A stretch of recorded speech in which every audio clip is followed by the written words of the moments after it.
Hey, this is Benjamin Nelson, your Season 7 WSSR Cup champion. I'd like to give a thanks to Roasted Gems Coffee, Trophy Smack, all the admins at WSSR, Snowy Desert Racing, everybody that tunes in to the Freaky Fast broadcast every week, including my family and friends, co-workers as well. And I am so honored to be able to hoist this beautiful trophy. I've never been more proud to be a champion.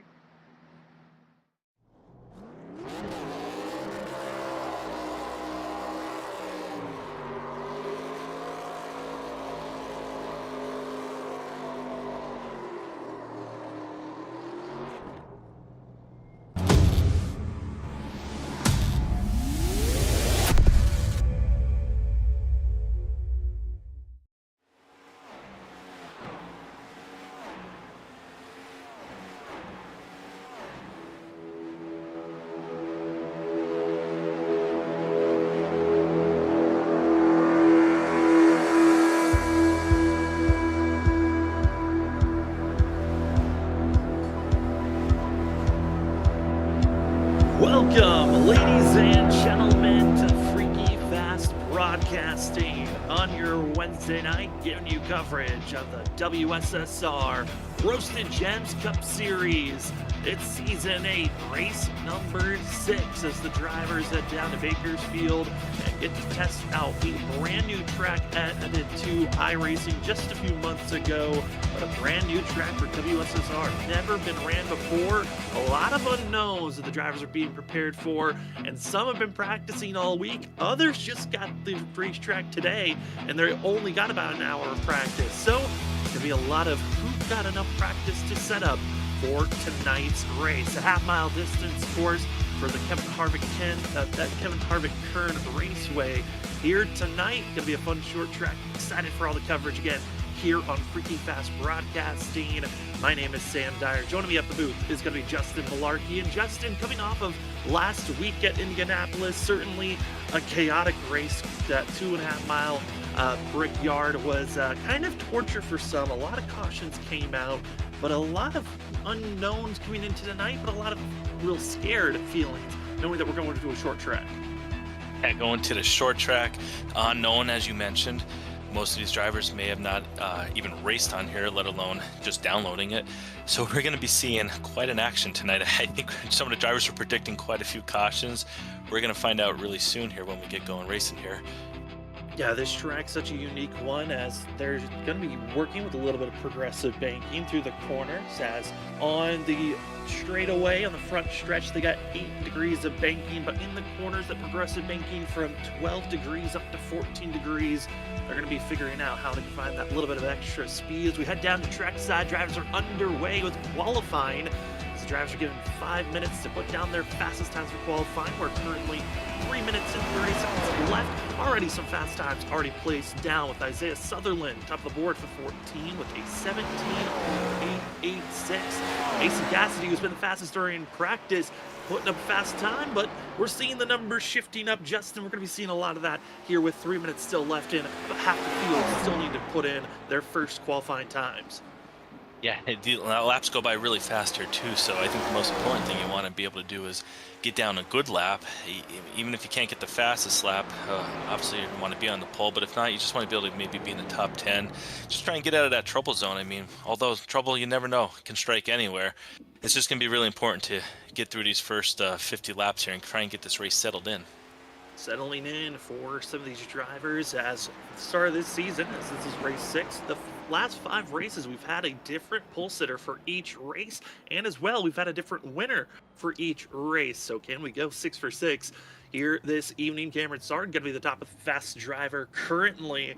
It's the 99 trying to rebound after their real kind of up and down running at Indianapolis last week, but you could say that a lot for that throughout this season for drivers. After New Hampshire back in the middle of December, and then also last week there's been some races where drivers have been up front as well in the back and to make the march back and forth. As take a look here at the 25 of James Kaufman, last lap crossed the line, was 24th after the first lap, but going to be moving up to 18th. Great run for the 25 machine, trying to have one of the better qualifying runs. Larry Yingling, the 3-time champ here at WSSR, going to be starting off the 67's lap time, and already going to where I think the driver's going to feel the most comfortable, right to the bottom through the corners. Yeah, get to the bottom, shortest distance around. You can almost see the progressive banking though, just from these camera angles we're looking at. It looks like the track has so much more banking because it's so wide in the corners, but then when you're out on track, you can see how flat really it is on the bottom, but a little bit up there above it, you can see how it starts to kind of get curved up a little bit with that added banking. So seeing if drivers do get on the outside, if they're able to make any passes up there, it's going to be really interesting here to see how these drivers adapt to a brand new track. How are you going to be sweeping up and down? One driver will be starting deep in the pack. That's going to be the 11 of John Forbes. Did both laps, both invalidated times for the 11 machine. As John Forbes will have to start in the back, that's going to be tough for a driver that was part of her charity event this past Saturday. Actually won with Logan Clampett. So we'll see how John Forbes can get moving as we see the 71 machine of Edward Sherwood Jr. going to be out on track in their first 2 laps. Not going to be counting for the 71. Starting the back half of the field as well. So drivers finding that tough spot to put down some clean lap times, but as well staying out on track as long as they can. Edward Sherwood Jr. just trying to get more practice time with 30 seconds left in qualifying. Yeah, Sam, it's a great job bringing that up because we were just mentioning how you can only get 2 laps. These laps fly by, and if you risk messing up 1 lap and the second lap, and you're going to end up starting in the back. And we just talked about maybe going out there just getting a clean lap in, even if it's in the high 17s or low 18, just get a clean lap, at least get maybe in a 10, 12, 13 starting spot. Just don't want to risk getting in that back. You know, there's so many drivers out there, and this league is so big to begin with, and being on a short track, if someone gets a little sideways, it could stack the field up, and you just don't want to be back there. That it certainly could do. Talked about 5 races. The last 5, we've had 5 different pole sitters. Well, with qualifying closing, we go 6 for 6. Our 6th different pole sitter going to be grabbed here tonight. It's Cameron Sarton, but we'll look at that information more later on because the drivers currently, they need more practice time like we've done all season long. They're going to be given a 5-minute window of just warm-ups, get more laps in, get used to the track, racing around other drivers as we're going to be running 200 laps here tonight. We do have a competition caution at the end of lap 60. If we do not have a yellow before then, we will have that yellow thrown at least once here tonight, but we're going to talk about it here, Justin. We're expecting a caution just because this track is new. Maybe drivers really aren't used to the tendencies of what this racetrack can bring, and we're expecting at least maybe a yellow sooner than lap 60. Yeah, we are expecting it. Maybe not. We never know. That's why we always got to tune in and watch the whole race, because the thing with racing is you never know until it's over what's going to happen. But if we had a bet, we would assume there could be some guys out there getting a little sideways or potentially sliding up like you talked about, sweeping up into the track. The good thing, though, Sam, the track is very wide, so there is room. If someone gets into the corner hot, they'll be able to slide up, hopefully catch the car, and not have too many issues. Yeah, I know a lot of drivers were just testing out. If you go in a little bit too aggressively, how do you save the vehicle with all the spacing there is? And a lot of drivers have been perfecting on how to stay out of the outside wall as well. Here's a little bit of our weather conditions. We'll take another look at it once we get to race conditions. But under this warm-up, we are under the lights here tonight. Track temp going to be at 77 degrees, but ambient temperature 76 degrees. The wind staying pretty consistent over the double-digit marker, and also heading in the northwest direction. But under the lights here at the nighttime, also a condition I think that could be helping these drivers once we get the tires heated up. But Justin, that's kind of the toughness when you come to a night race where it is a cooler racetrack. It takes a while for those tires to get up to temp as well as you'd want. Yeah, those cold tires, they just don't grip, and we talk about wheel spin every week here. This will be a prime example tonight. With the track having progressive banking, you might feel like you have a little bit more banking in the car if you start sliding up and you start gassing that car up, and then before you know it, those cold tires on a cool night, like you mentioned, they just don't want to hook up and they start to spin, and these old cars have so much power that you just instantly can loop it in. You loop it, you might get the back end up into the wall, or you might loop completely down and hit the front, and before you know it, you have a radiator problem and some suspension damage.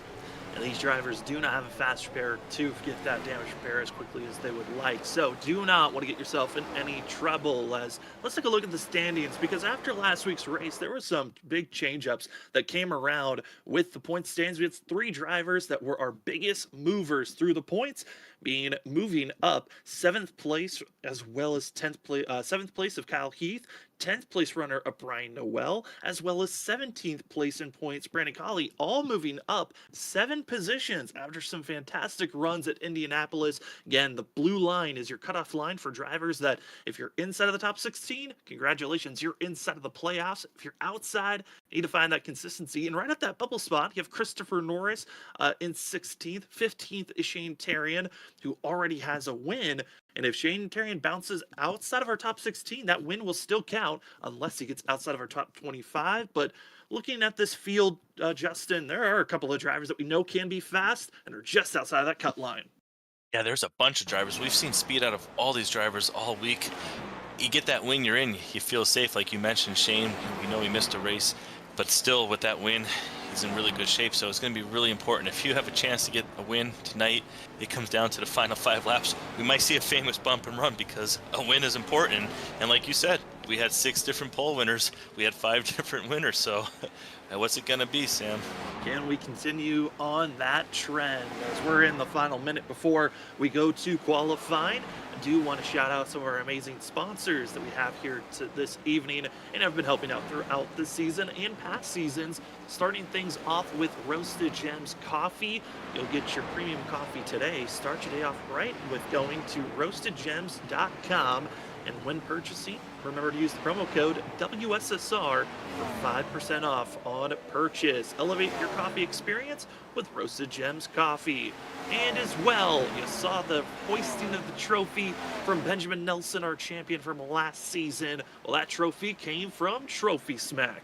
Go get your championship belt, ring, trophy, or more at trophysmack.com. And remember to use the promo code WSSR Cup. That's WSSR CUP at purchase for 10% off on all purchases. Trophy Smack, where championships shine in style.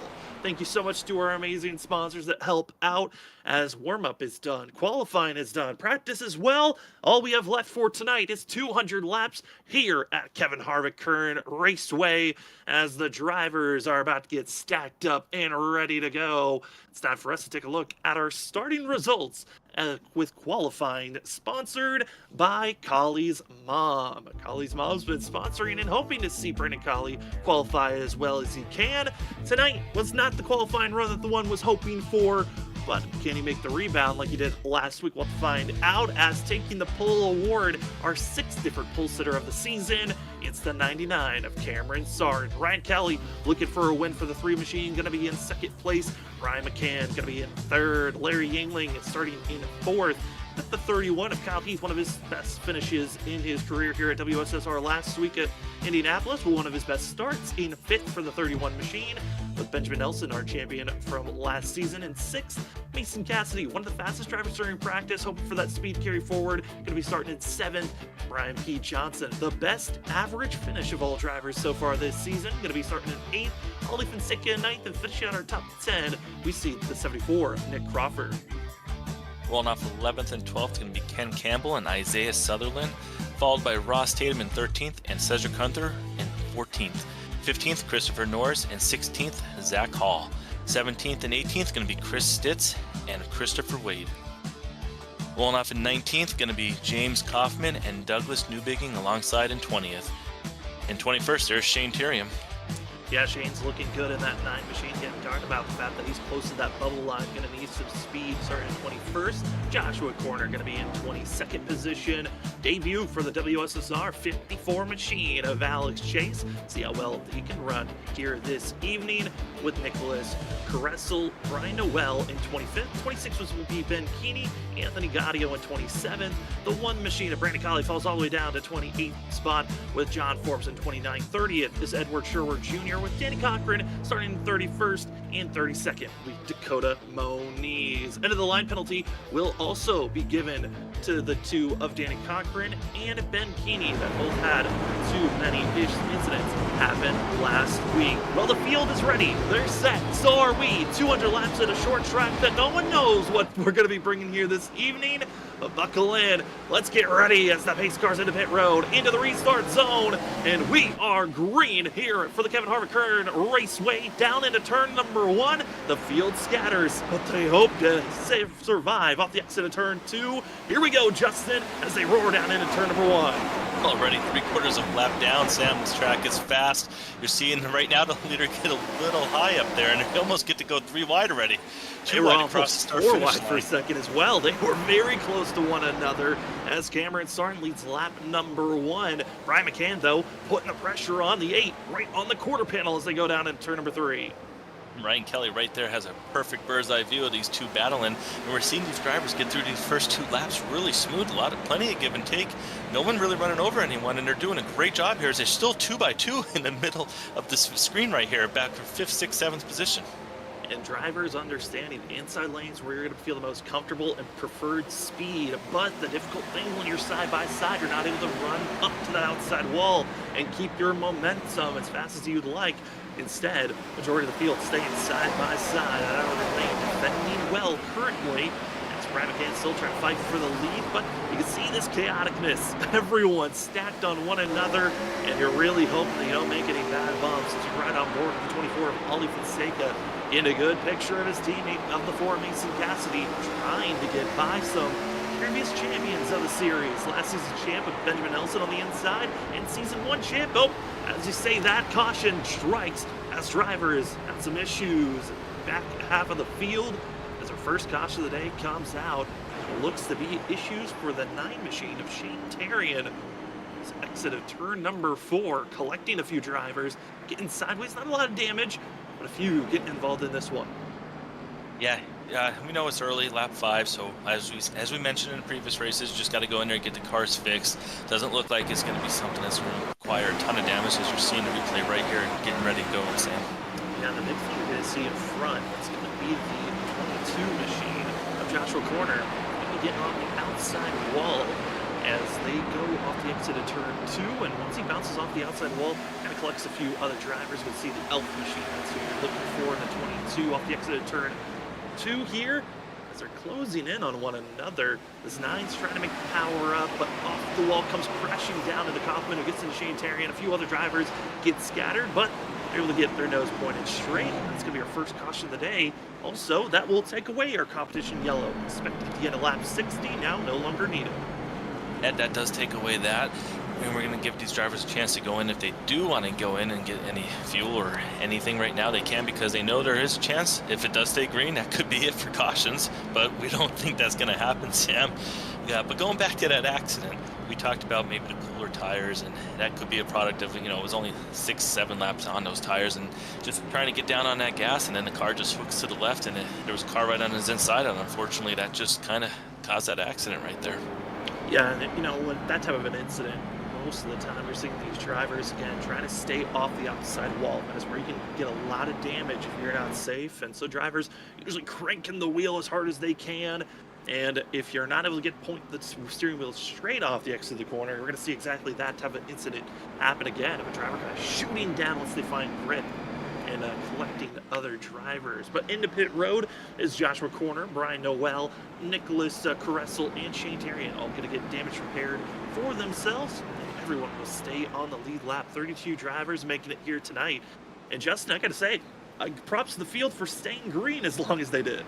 Yeah, it was looking really smooth there. It just seemed like the drivers had a ton of room out there, and I think maybe we might not be expecting as many cautions as maybe we originally thought it. Maybe they're going to be able to keep this spread out as we get to go green right here, Sam.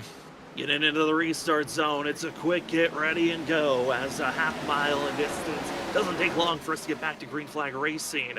And Cameron starting a much better launch for himself, able to pull away from the set battle for second place, where we find Larry Yingling as well as Brian McCann.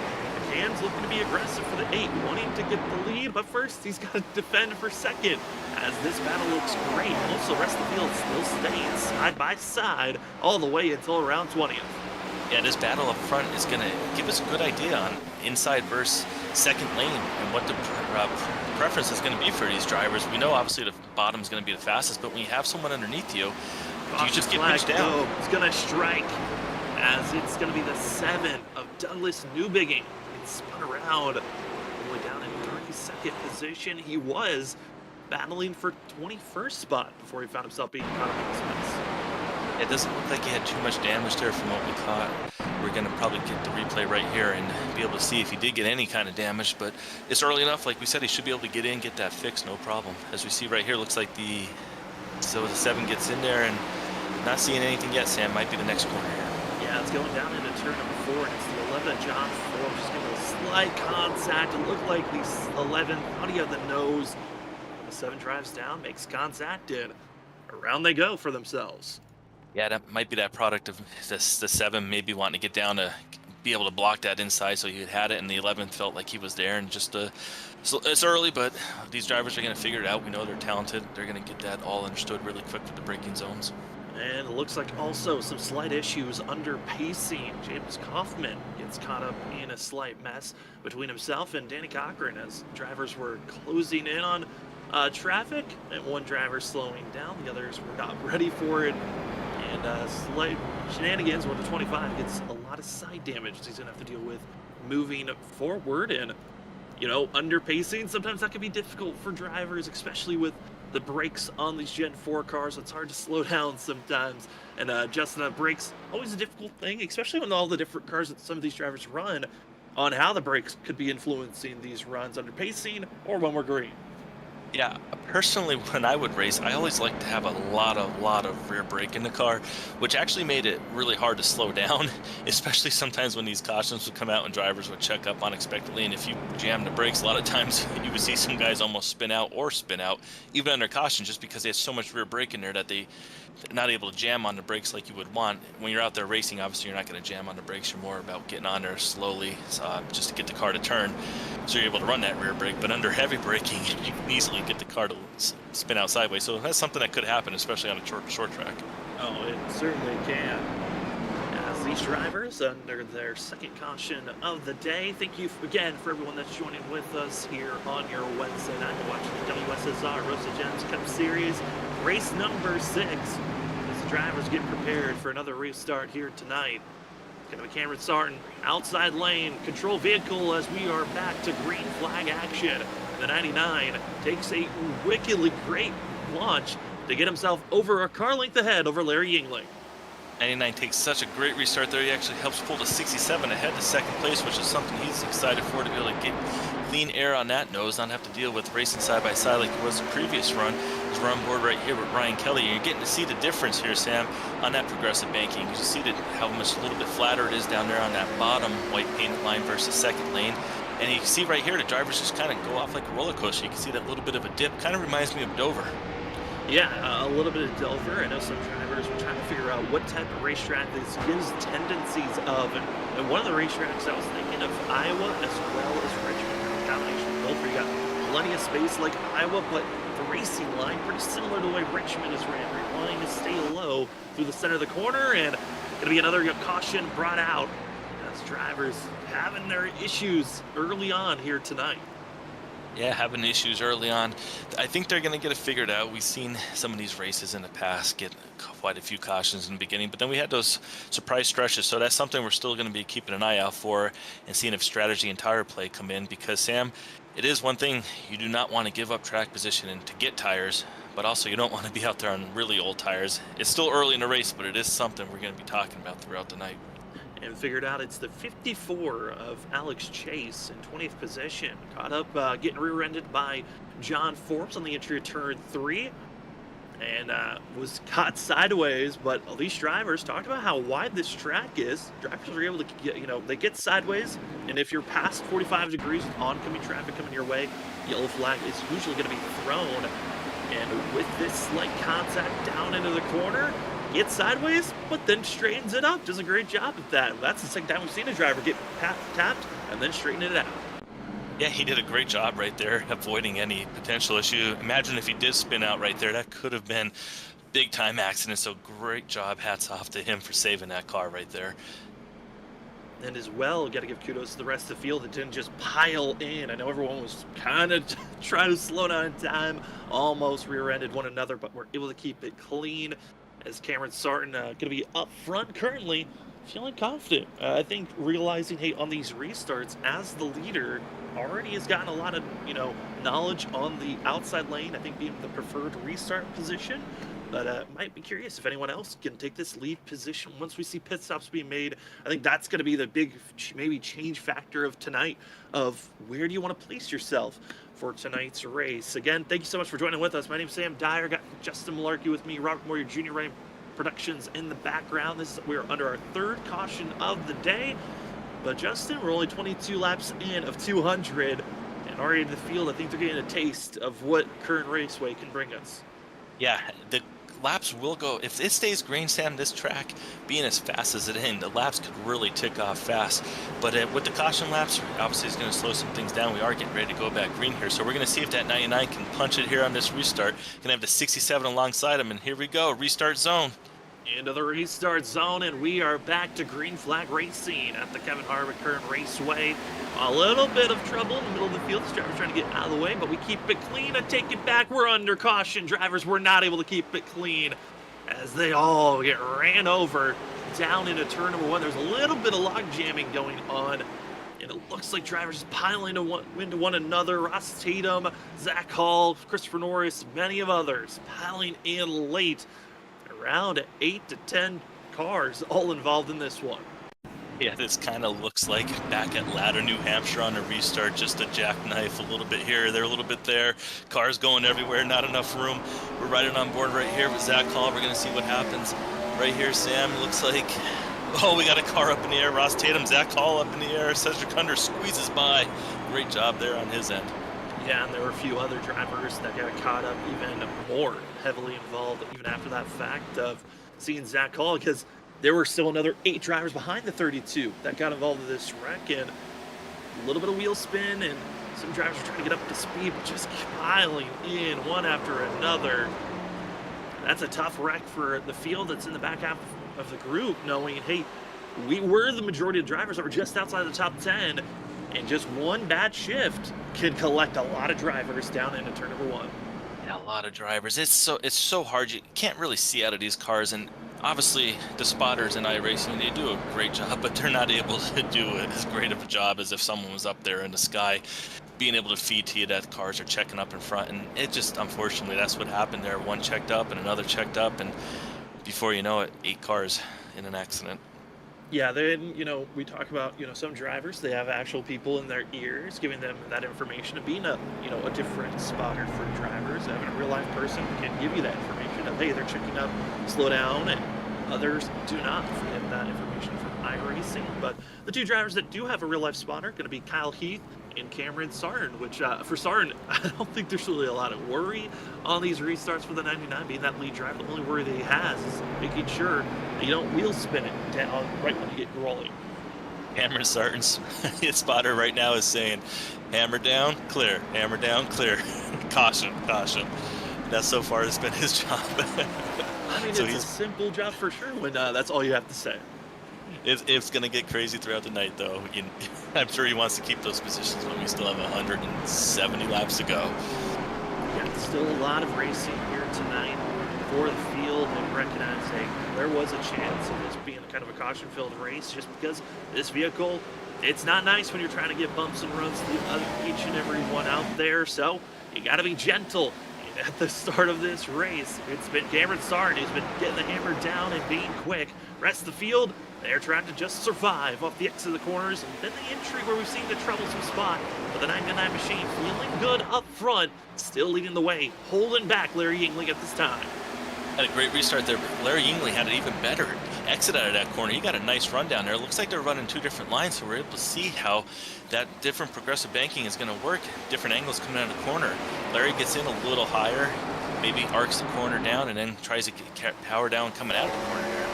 Trying to find that earlier apex, that no straight sooner, so you can have a quicker straightaway, and that's what Larry Yingling's looking for, as 1 and 2, a little bit more shallow, and as you can see the speed that's being lost exhaust would go too low, but it works out a lot better when you're hitting the front stretch. And the reason for that, front stretch has a slight kink in the middle of where the flag stand is, so it can give you that more space that you're aiming for, while the back stretch completely flat and straight, kind of like Richmond, where you kind of have to be close off that exit of turn 2, of making sure that you're not just piling right into that outside wall, while at the exit of 4, you've got a little bit of wiggle room to just let the car drift up. Yeah, that's such an outstanding feedback right there for all the viewers watching this race, because it really kind of races like a Richmond, almost like you mentioned, with that D-shaped oval. Like you said, coming out of turn 4, you're able to open the car up a little bit more and run a spec higher. As we see the drivers starting to lean on a little bit each other right there. It looked like the 24 and the 28 right there, just coming out of the corner, just a little bit leaning on each other, just doing what they need to do. They are certainly gassing it up there, as well as seeing drivers on top of one another, of seeing Ken Campbell and Isaiah Sutherland. We look back, I mean, drivers that were just involved with that last caution under the restart, able to continue to stay at full song, as you see Christopher Norris, Cedric Hunter, and Zach Hall trying to muscle their way forward inside of our top 15. Yeah, inside the top 15, Chris Norris, a nice run right there. We talked to him 2 weeks ago at the road course. He was doing really good there, and it looks like he's having another nice night. Sam, one thing I noticed, this track seems like it's really putting on a nice race. We saw it earlier, we had those 6-7 laps where they were able to go side by side, and now we're getting another couple laps here, and we're starting to see that you can run side by side at this track and give each other room and not really lose time racing side by side. Yeah, I mean, it feels like there is that grace period where you're able to stay side by side. I think our biggest issue has been drivers that we know have some quick race pace compared to those that maybe have a hot one-lap pace. We're only good for one lap, while we're seeing Brandon Colley, John Forbes trying to make their push forward. Both of them are part of our highest movers so far here tonight. Danny Cochran, the highest mover, up 15 positions, but the 1 and the 11 both been trying to march their way forward, and John Forbes has been involved in a couple of our cautions here tonight after running into the driver in front of him. Just feeling like his braking zone may be a little bit more confident than other drivers, and we're seeing the aggressiveness kind of helping out for those that need to push forward. Yeah, Brandon's definitely pushing forward up nice 8 spots there, and is able to survive these first couple cautions and not get involved in too much any incidents, any damage on the car, keeping it nice and clean. And he has a nice gap right there, not too far in front of him. There's a battle right here though. Brian Johnson underneath Ollie Fonseca, just trying to get down out of the corner, get that power down, just not able to do it though. Sam, just so hard. And you saw also a little bit of puff of smoke. Drivers locking up their tires on the entry of the corners, trying to hit their marks. Again, just a half-mile distance racetrack. It's pretty quick when you go from full throttle, just trying to slow down. And I was hearing from the drivers, you know, when they were testing out this track, the fact of, oh, well, we'll get to that, as James Kaufman bringing out another caution here tonight, 25. Caught up with another issue, and I believe it's another car getting rear-ended and spun around. Yeah, we're going to see here really soon on the replay what happened. Unfortunate incident, never want to get caught up. We're going to see right here. Looks like he just kind of gets turned right there in the middle of the corner. The 71 maybe got on the gas a speck sooner than what the 25 was able to do, and he just made slight contact, and right around it goes. And Edward Shearer Jr., one of our rookies, also running with the 45. I've seen Gressel trying to get around Kaufman, and you're seeing that they're trying to hold pace, but the center of the corner, 71, feels like he can gas it up, gets into the rear end of Kaufman that just was trying to stay on that white line, and both making contact with one another. That's a tough spin for the 25 machine, but again, that extra space allowing these drivers to not, you know, kind of minimize what could have been really massive wrecks at other courses. Yeah, it looked like he really locked down the car and was able to keep it off the wall. I mean, if he did get into that wall in the rear end, it didn't really do much damage. I mean, in a couple seconds, he should be able to get in there and get it fixed. But it is hard right now, Sam. These laps, the pace laps, they go by quick. You're not really able to get in there and work on the car for 30, 40 seconds like you would at maybe a track like Indianapolis. Here, you're getting maybe 5 seconds by the time you get into your pit stall.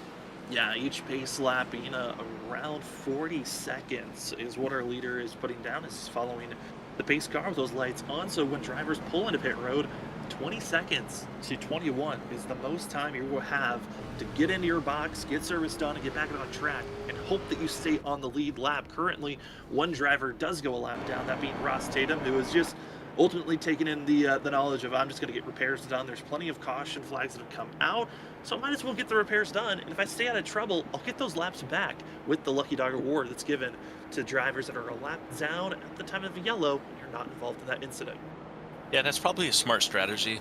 Pretty sure he'll be able to get a chance to get that lucky dog back. I don't foresee it staying caution free the rest of the way. With it being lap 44 right now, we are coming up but almost halfway through the fuel window, but they're going to be able to go longer on fuel with these cautions, so not going to really be worrying too much about that. Not expecting any of these drivers up front to be pitting yet, but maybe in a couple more cautions, that might be something that we're going to start seeing. Yeah, I'm curious on who's going to take that gamble of do you pit now. I know we had a lot of drivers come in and take fuel and tires. Those that were back at 15th on the backside take fuel and tires for the majority of them. We'll see how tires are going to be different here. 44 laps, about to be the start of lap 50, and we are back to green flag action with Cameron Sarton leading the way, Larry Yingling in second.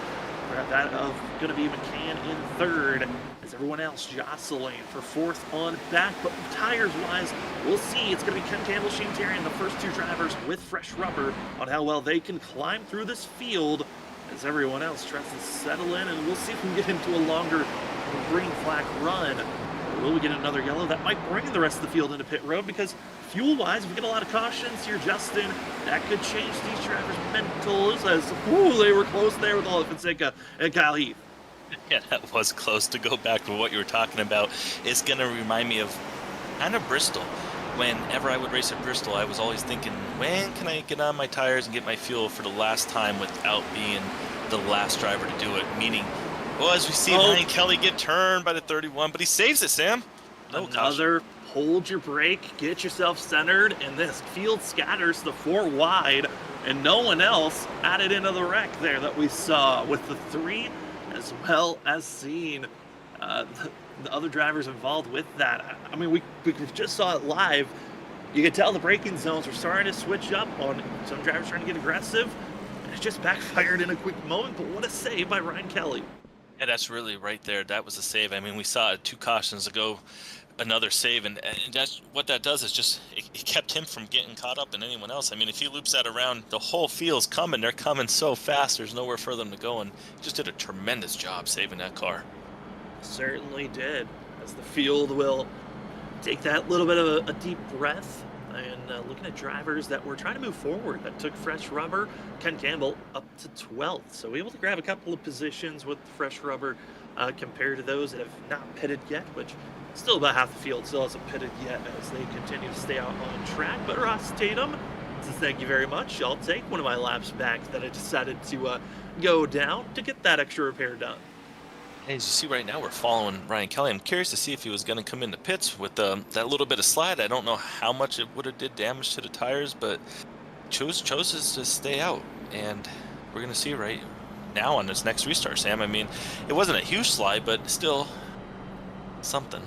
No, it wasn't a huge slide. And also, I think what helps is the fact that there wasn't a lot of tire smoke that popped up, getting on the brakes to center himself back forward. And also, these drivers, they're not going extremely fast at that point of contact. You're at the apex of the corner. That's kind of the slowest that the drivers are at. So they're able to slow down, point that nose back straight, and get rolling again. Just a little bit of a scare, though, for the field of Kyle Heath getting into Ryan Kelly. As took of the weather conditions, we talked about how during qualifying, the track temp was around that 76 marker. It's now up to 79. And the ambient temperature at 75 degrees as we are in 100% nighttime conditions. Not expecting the weather to change too much on the ambient temperature, but the track temp might elevate a little bit more, might drop based off when we're green and drivers at full song putting down a lot more heat into the track compared to us pacing over and over again.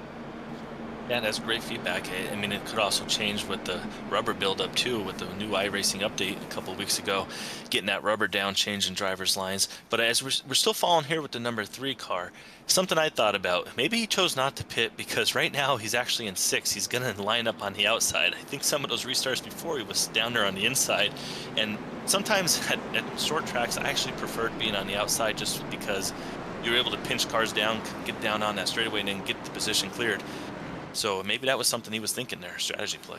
Also, track position. It's very key to stay up front. You want to keep that track position, even with tire wear being down. You want to stay up front. If you fall in the middle, back out the back, there's a chance you might not be able to move forward like we've seen in past races. As the pace car pulls into pit road, we're back to green flag action here for the WSSR Roasted Gems Cup Series at Kevin Harvick Kern Raceway as the drivers try to settle in to push forward. It's Cameron Sarton with the lead as we continue to watch these duels around Six Flags. Yeah, it's 2x2. We talked about having multiple groups. They're still using these drivers on these restarts. The 3 car, though, hanging strong. He was involved in that incident before, but not showing any ill side effects as he almost gets a little bit of rear bumper right there from the 4. Yeah, I think some drivers, like you talked about, some drivers, they only got testing on this track the hour before qualifying. Other drivers did buy this track earlier and have been practicing throughout the week. So that comfortability of where you feel like the true braking zone is might allow drivers to push forward. As see the 4 Mason Cassidy kind of losing the rear end for a quick second. That 4 is getting aggressive on this run. Yeah, he's hanging it out, but he is fast. I mean, he went right to the outside. As soon as the 3 went to the bottom, he went right to the outside and made that move, got right around him. Shows that he's got this track maybe figured out. If it stays green here, he might be one of the drivers to watch out. If he gets that second line going and he's able to make moves like that consistently through the field, he could be right up there challenging the 99 of Cameron Sarton. Oh, as well, drivers getting close. Cedric Hunter, as well as Christopher Norris, going to be on the outside of the 29 of Anthony Gaudio. Gaudio trying his best to stay steady, as Christopher Norris just ripping the top. That 38 found a great run, as Norris, who's on a few of the drivers that took 4 fresh tires, is making the outside lane work and leading those that took 4 sets of tires. Going to be in 8th place. Ken Campbell is on the move. Yeah, Ken Campbell really starting to move up through this field too. Restart before, he was back in 12th, now he's up to 8th. Maybe we're starting to see that tires really matter. I mean, we're on lap 58. I know we had quite a few cautions, but we've also had a bunch of restarts, 3 or 4 laps, put a heat cycle into tires, cooled them back down, heat them back up. Could be affecting the way these tires are starting to handle here on lap 59. Figure out that steadiness for themselves right now. Both that we're sure had a couple of moments here tonight already. Trying to make that charge forward, currently running back in 23rd place, but a great shot at what the field is looking like in front of them.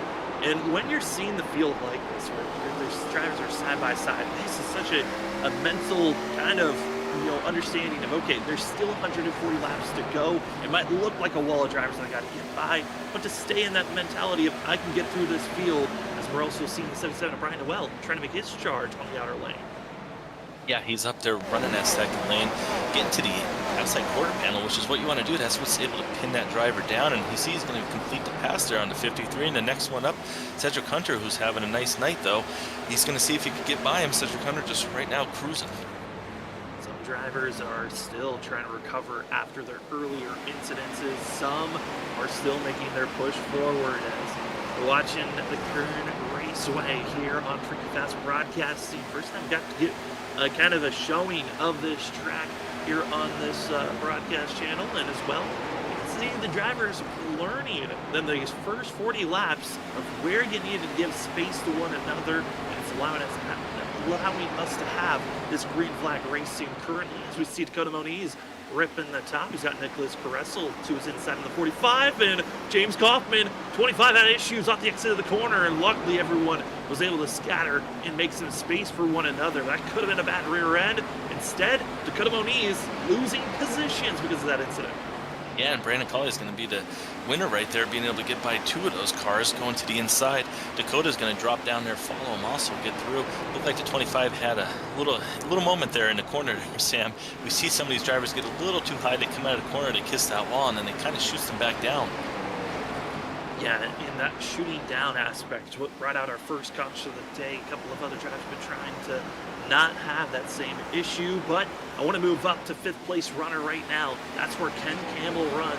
The 15 is on the charge. Other drivers also with fresh rubber starting to show as we're into this long green flag run, or the longest green flag run we've had so far.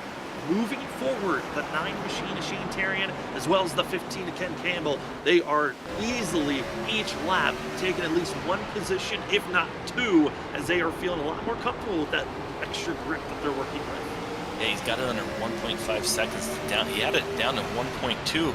Now it's 1.299, so just a little tenth right there he gave up, probably passing a car there as he's trying to get down to the 79 of Benjamin Nelson. And he gets by him, he's going to be up there in third place, and he's going to be making his moves. As he sees right now, he's under the 79, so as soon as he gets by these two guys, Larry Yingling and Benjamin Nelson, he's going to try and run down Cameron Sarton as fast as he can. And I think, like you mentioned, he's going to be able to do it really quick with those newer tires. We're seeing him just get down to the bottom, hold it, able to gas up. And right now, he's going to pull almost even with the 79 through the middle of this corner. Cameron Sarton looking nice up front, but for how long will he stay in that lead position? As we're now on to lap 70 here tonight. Closing in on 130 laps to go, and the field all recognizing, hey, if we go green from here on out, we still, as the field, need to come into pit road at least once. The fuel window is not large enough for this field to stay green and take it to the end. But certainly some drivers feeling a lot more comfortable that they can maybe be able to take it further than others because the most recent pit stop 30 laps ago. As we're seeing the 15, Ken Campbell continuing his march forward. Shane Terrian as well, working on the outside lane. And oh boy, Ollie Fonseca as well as Isaiah Sutherland having a scare. The 14 locks it down as the field has to scatter around him. Yeah, he caught it right there in the back. We have another guy get into the wall, the 54. He's just going to tow it right then and there. Isaiah Sutherland is going to be able to stay on the lead lap, though. Oh, little squeeze you saw there going down into turn number 3. It's going to be Danny Cochran in the 2 on the inside as well as Isaiah Sutherland and Christopher Norton. Ollie Fonseca trying to get around one another, but it's the squeeze for these drivers that kind of we're trying to give each other space, but Ollie Fonseca looks like he gets a little squirrely. Sutherland goes in a little bit deep, and that ultimate contact hurts as the 14 just locks it down, trying to allow drivers to get around and not get collected and then get slammed by the 54 that just did not get out of the way. And Alex Chase, debut race, not the way that he was hoping that it was going to be here tonight. Yeah, that's so unfortunate. The 14, he locked it down. He did everything he needed to, and I thought he was going to get through there and be able to come back, and just, unfortunately, there's nothing he could do coming around that corner that fast. He was not able to turn the car. These cars do not stop on a dime. We mentioned it, and just that's a heavy, heavy, heavy damage. Extremely heavy, and with this timing of the yellow, majority of the field coming into pit road because this is that kind of awkward timing of the race. Drivers were told around 105 to 110 laps you could run on fuel, but if you decide to pull it from here to the end of the race, and we have a couple of cautions we'll kind of blip up, might allow the field to actually make this be the last pit stop of the night if for some drivers if they're lucky. Yeah, it could be that case if you get a couple cautions here and you're able to go past that 110 max window that you mentioned. It could be right there on the border. I mean, some of these guys though, like Ken Campbell, looks like he's staying out, and we know he was coming through that field, but now he's going to be the opposite driver. He's going to be the one on the older tires now with those fresh rubber behind him coming fast. Yeah, and also going to be unique to see how they work with it. Benjamin Nelson testing out a different type of strategy compared to the most. 2 tires going to be given to the 79 in 4th place. Rest of the field going to be taking 4 tires and fuel for this restart, except for our top 3 that are deciding to stay out on track. The 8 machine of Brian McCann, the more unique position yet to pit is the 8, continuing to stay out on track. Yeah, this is going to give us a really good idea on how important tires were. We're going to see what happens with the 8 of Brian McCann. I'm very interested to see what happens with the 79 of Benjamin Nelson because he gained 1 position. The position he gained was the original leader, Cameron Sarton. But Cameron's going to be on 4 tires. Benjamin Nelson, he's gaining 1 spot, but still going to have a couple cars in front of him, and he's going to have 2 less new tires, which that could be a big difference, Sam. I mean, he gained the 1 position, but the position he gained is actually going to be really important. He's going to line up on the outside, so that could give him some track position with the leader choosing the outside as well. Yeah, it's going to be neat. It's going to be a key thing here, watching out how this restart's going to go. Having that outside lane, if you can time it right, might be able to get a good jump and try to get by Brian McCann. Otherwise, we could see how 2 tires, if that's going to be a help, or is that going to mess with the balance too much for the 79 machine? That can actually hurt him for later on in this race. And another factor to watch out for on the inside lane, you see that red 99. It's been the lead driver all race long. He's got to work with traffic for the first time this evening as we're into the restart zone. We're green here tonight as Ken Campbell ricocheting his way forward. Nelson's working the outside lane, same for Yingling, and everyone on the outer lane just looking comfortable as that extra grip is working perfectly. And top three cars were lined up on the outside. They went. Cameron, though, he was able to get right to the outside too. He try and get around the 8 machine, who did not take tires, so that was probably something on his mind. He wanted to get to the outside of him, and we see the 8 just starting to lose positions pretty quick. I mean, that tire play strategy might not be the one that you want to be on later on in this race. Oh, and yellow flag is out. Trouble in the back half of the field. A couple of drivers caught up with it. Christopher Wade going to be spun around. And 53 not in a comfortable position. Also another driver, the 7 of Douglas Newbigin, having their trouble on this most current wreck. Looks to be the 53. A little bit of contact off the exit turn 2. Yeah, it looks like the 53 is going to have a short front end and a short rear end. It looks like he got damaged on both sides. We're going to find out right here in the center of this corner. Might be the next corner here, Sam. Nope, breaks loose and then gets tapped in. I mean, there's not a lot. There's no blaming in that situation. Just one of those things where a car breaks loose, not enough time to react. Small tap. It's the 53 of Christopher Wade spun around, and then Douglas Newbigin slightly collected as well. Very easy for these cars to have that exact situation. We talk about it at the super speedway. These cars, it just seems like that front bumper gets right underneath the rear bumper, and before you know it, they're upside down or sideways or something. With the way these cars line up, they just instantly they take off on you, Sam. They spin so quick, so easily. They certainly do. Well, for us, we're hoping we can have a quick commercial break for you all as we've ran 81 laps here tonight. Here's where your top 5 run with Benjamin Nelson, Larry Yingling, Ken Campbell, Cameron Sarn, and Nick Crawford being your top 5. Thank you so much for joining with us here on Freaky Fast Broadcasting. You're watching the WSSR Roast and Gems Cup Series, running for race number 6 here at Kevin Harvick Kern Raceway. We'll be back right after this.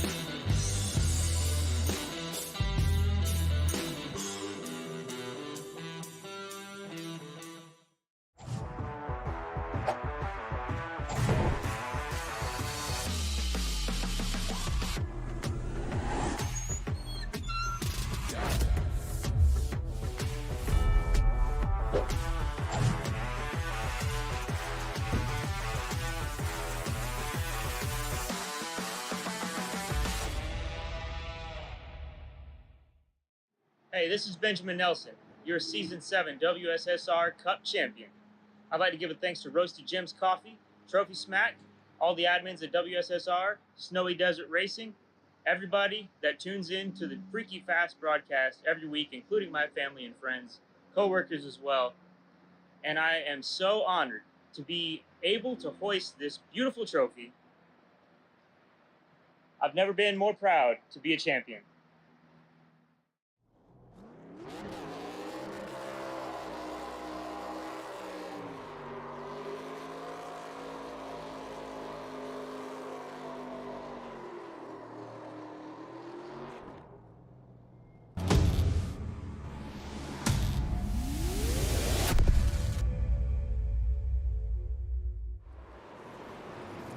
And calamity strikes as the field goes green, and a couple of drivers stuck in some awkward positions as Dakota Moniz and as well Ben Keeney get caught up in a bad spot, but it started up front, and the drama of restarts brings up another calamity moment, and tire spin was something that we had a feeling could come in as a factor, but I don't think, Justin, this was what we were expecting to see coming into turn number 1.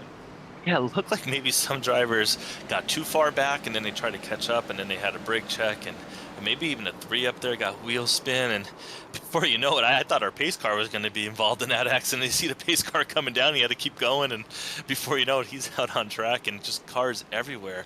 Yeah, this is the tough spot to be for this field on that restart. Driver that was fast forced to come into pit road. Mason Cassidy saw being very quick in the first 60 laps of this race, but has to go into pit road, get damage repair. Hate to see that for the Ford machine. That honestly, this looked like his race to have one of his best finishes in the WSSR, and it looks like here tonight might not be able to get the salvage that great finish. Instead, might have to hope that he get the repairs done and get out there on track and at least get some type of a top 25, maybe if he's lucky, a top 20 finish.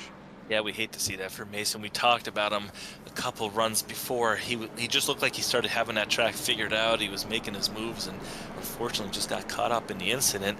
And this might be why we're seeing the 8 of Brian McCann stay out and refuse to pit. He just does not want to give up track position, Sam. He doesn't want to risk getting back any further right now and being involved in any of these accidents. He's going to try and stretch this as long as he can and maybe just make it a one-stop race when he does pit.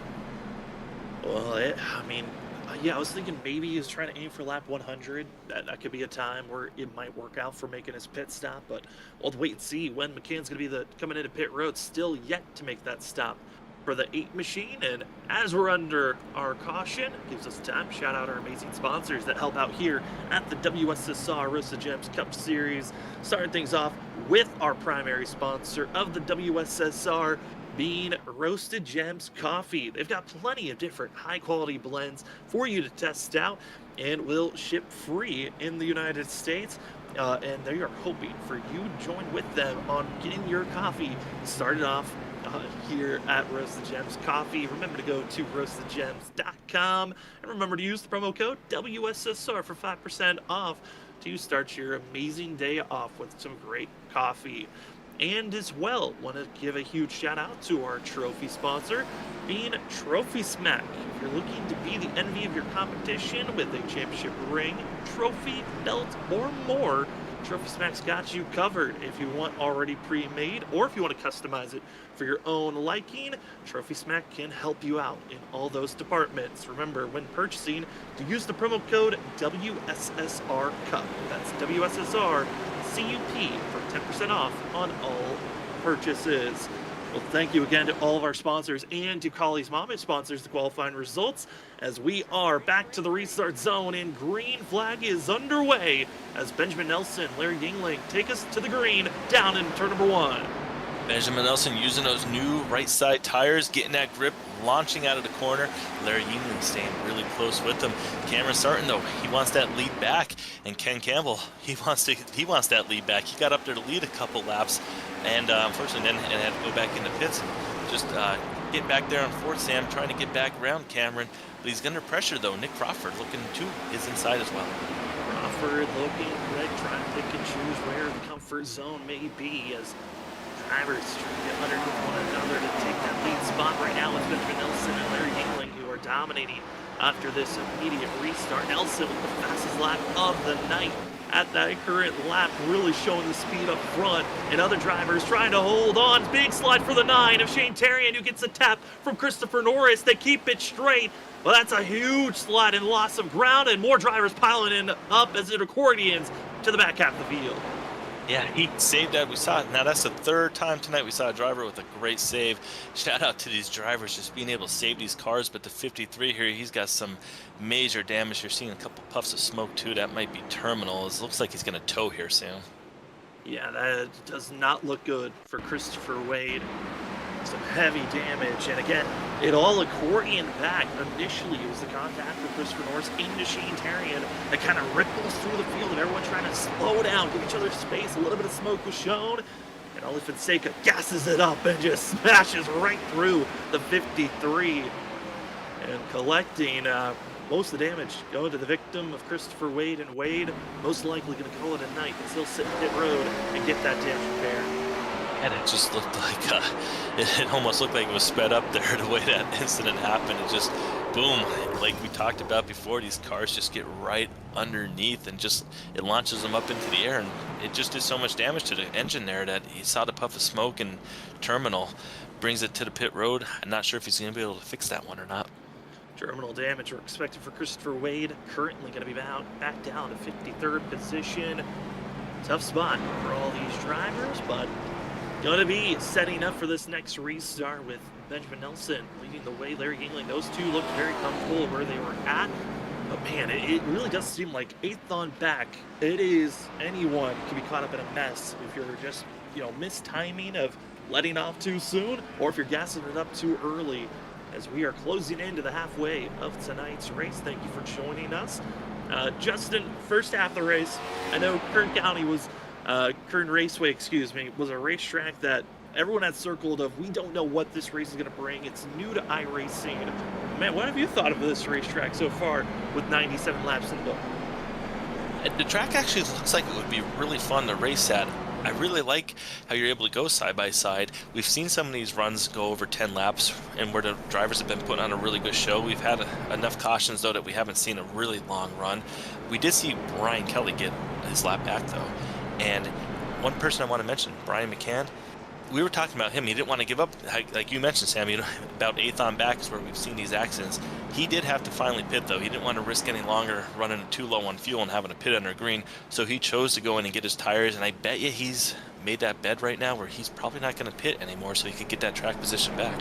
Get the track position. He's good on fuel. Now it's just the decision on tires, and based on what we're seeing from Benjamin Nelson, 2 tires could be a factor that you decide to go with if you have to make another pit stop later on here tonight. But at this current moment, field's just trying to settle in, but it has been a long night already for this field that knew this was a potential.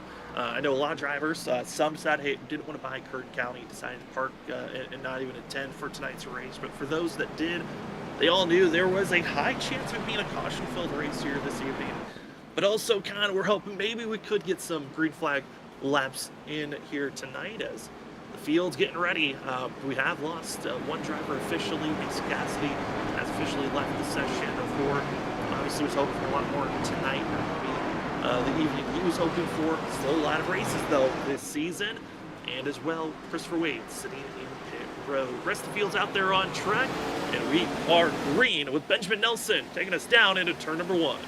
Yeah, we're seeing Benjamin Nelson choosing that outside line like we saw Cameron earlier doing. Seems like that is the restart zone that people want to be in. They want to be in that outer lane and get that launch and protect the outside so no one gets to him. But Larry Yingling hanging really strong. He's looking like he might have a chance to make a move.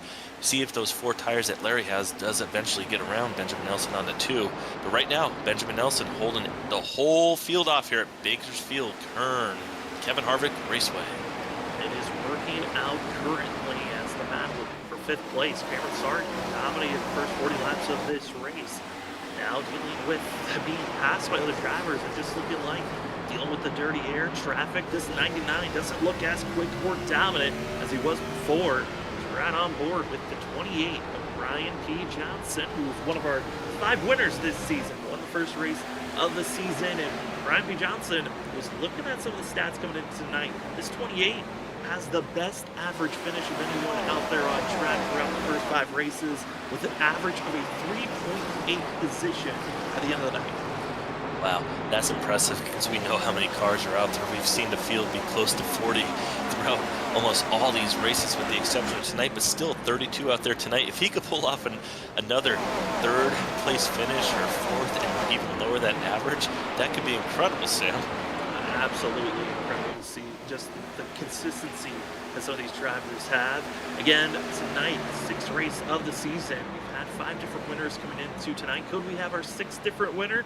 Benjamin Nelson's hoping to shatter that momentum if he can. That of the 79 looks very quick. Shane Terry, another one of those drivers that's trying to grab his 2nd win of the season. Won at New Hampshire, our other short track this season. This 9 caught up in our first wreck of the evening. Now trying to make his charge forward. Running in 10th place currently, but seeing a chance to attack here on Ken Campbell or Cedric Hunter. Hey, you mentioned Cedric Hunter right there. Slowly moving his way up too. I know last time we talked to him he was back in 18th, just kind of relaxing, cruising, taking it easy, not getting caught up in any accidents, giving himself room. But now he's starting to make his way up through the field here as he's on the inside, maybe trying to get 8th, but they're going to go 3 wide potentially underneath him there almost. Sam Shane thought about it, but he didn't do it. Yeah, that 9 really had to back out of it. I think it's a smart move as the 1 and the 2 machine. Brandon Colley and Danny Cochran racing aggressively, but they're going to have to calm down, take a seat, because wreck on the front stretch. It's the 98. Ben Keeney going to be involved with this one. It looked to be a self-spin for the 98 machine off the exit of turn 4. low spin, not seeing any damage on the car. Looks like he just was down there and locks it down, though. Able to stay off the wall, but kind of just gasses it up, and the car just loops around, and maybe just got a speck damage there. Thought he had it in reverse, but we've all been there before with these cars. Sometimes it's hard to even see what gear you're in on the computer screen. Yeah, I mean, some people, they have themselves with a VR system. They got each battered, has accidentally put it in the wrong gear. Very easy to do for some of these drivers as the field gets the pace once more. And this could be a crucial time to hit pit road. It looks like from drivers 11th on back, deciding to enter pit road with 110 laps in the book. Still 90 laps to go here tonight. Not a bad call to hit pit road now. I think this could be, the drivers here tonight, they were given a total of 5 extra sets of tires in pit road. Might as well take the advantage of using one of those sets here tonight. As majority of the field, they've only used 1 to 2 sets in total throughout tonight. Yeah, the best part about sim racing is tires do not cost any extra money. Can't take them home, can't save any money by not using them, so you might as well use them when you have them, Sam. Go on, bolt them on, especially if you're not running in the top 10. I think it's, like you said, a great time right here. We have 89 laps to go. Put those 4 fresh ones on. If this race magically stays green, you might have the better rubber and might be able to get the positions around everyone else. I have that chance. Well, I know drivers cannot wait for what's this next couple of tracks that are coming up. Excited to test their skills next week as the drivers head to Las Vegas here for WSSR. Then in 2 weeks, going to be January 24th, the drivers test out their skills at Legacy, Michigan. Very bumpy 2008 scan of Michigan. And then after that, to end off January, the drivers head to the Tricky Triangle of Pocono, where they have 3 more races after that, being Martinsville, Nashville Super Speedway, and Atlanta Super Speedway. They've got some tricky tracks coming up, but the next 3, Justin, should be fun at Las Vegas, Legacy, Michigan, and Pocono.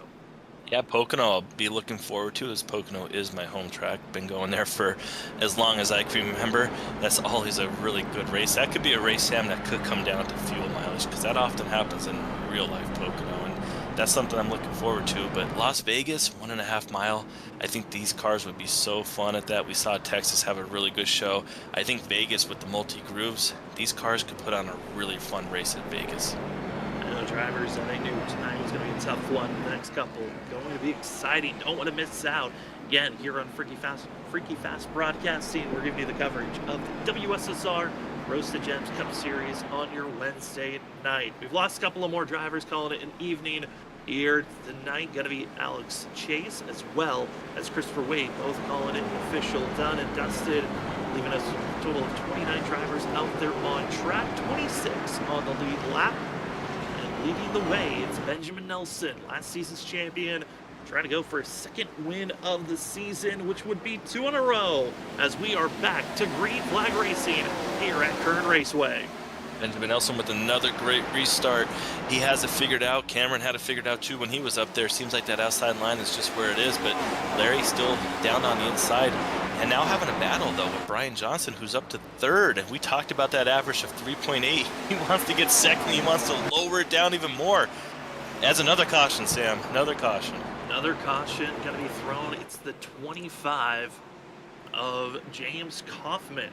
Caught up in this one. It looks to be kind of outbraking himself into the entry of turn 3. And you see there, locks it up and just loops it around with oncoming traffic, and that will bring out our caution here tonight. And we knew at some point, I think that was one thing I was expecting, was a couple of self spins without breaking these drivers. For some, you're searching for that right brake bias. It's one of the few things that these drivers have the ability to change, because it's a fixed setup. There's only small little minute things you can change, but brake bias is one of the bigger ones. And I know for some drivers, they might be searching for that grip percentage that feels the most comfortable to attack these corners. Sometimes you go over that limit like we saw there. Yeah, when we were watching that, I didn't see any front brake lockup, so that it kind of tells me that's that slow, lazy spin like that. A lot of times that's rear brake when you get in there and you just you kind of don't get in the corner and the car won't slow down. And you get on the rear brakes and it kind of just loops the car around. I've personally done that before. That might have been a product of having that rear brake in there, and if you miss that braking point by about 10 feet and you get on it too hard, it kind of just loops the car around. But unfortunate incident there, but luckily no damage to the car. That's the main point. It will take that type of wreck with no damage as drivers are waiting for this next restart. Talking about when we think drivers might take their last pit stop, Justin, I'm curious on your thoughts. When would you feel the most confident and comfortable in taking what you would think would be your last stop of the night, if you're one of these leaders that are up front, or if you're one of the drivers in the middle of this pack? Yeah, that's a really actually exciting question right here to try and figure out, because when you look at it, you say 118, you think there's a lot of laps, but if we keep doing this 5 laps caution, 5 laps caution, before you know it, it's going to be like lap 145, 150, and I almost think it's too late to go in if you're the leader at that point, because you know people are going to stay out, Sam, and you don't want to go in and go back to 10th or 12th, because if there's only 40 laps to go and we keep getting cautions every 5 or 10 laps, you're not going to have enough laps to work around cars and pass them. You can't pass them under yellow. Yeah, that's going to be a tough thing. Where do you want to place yourself?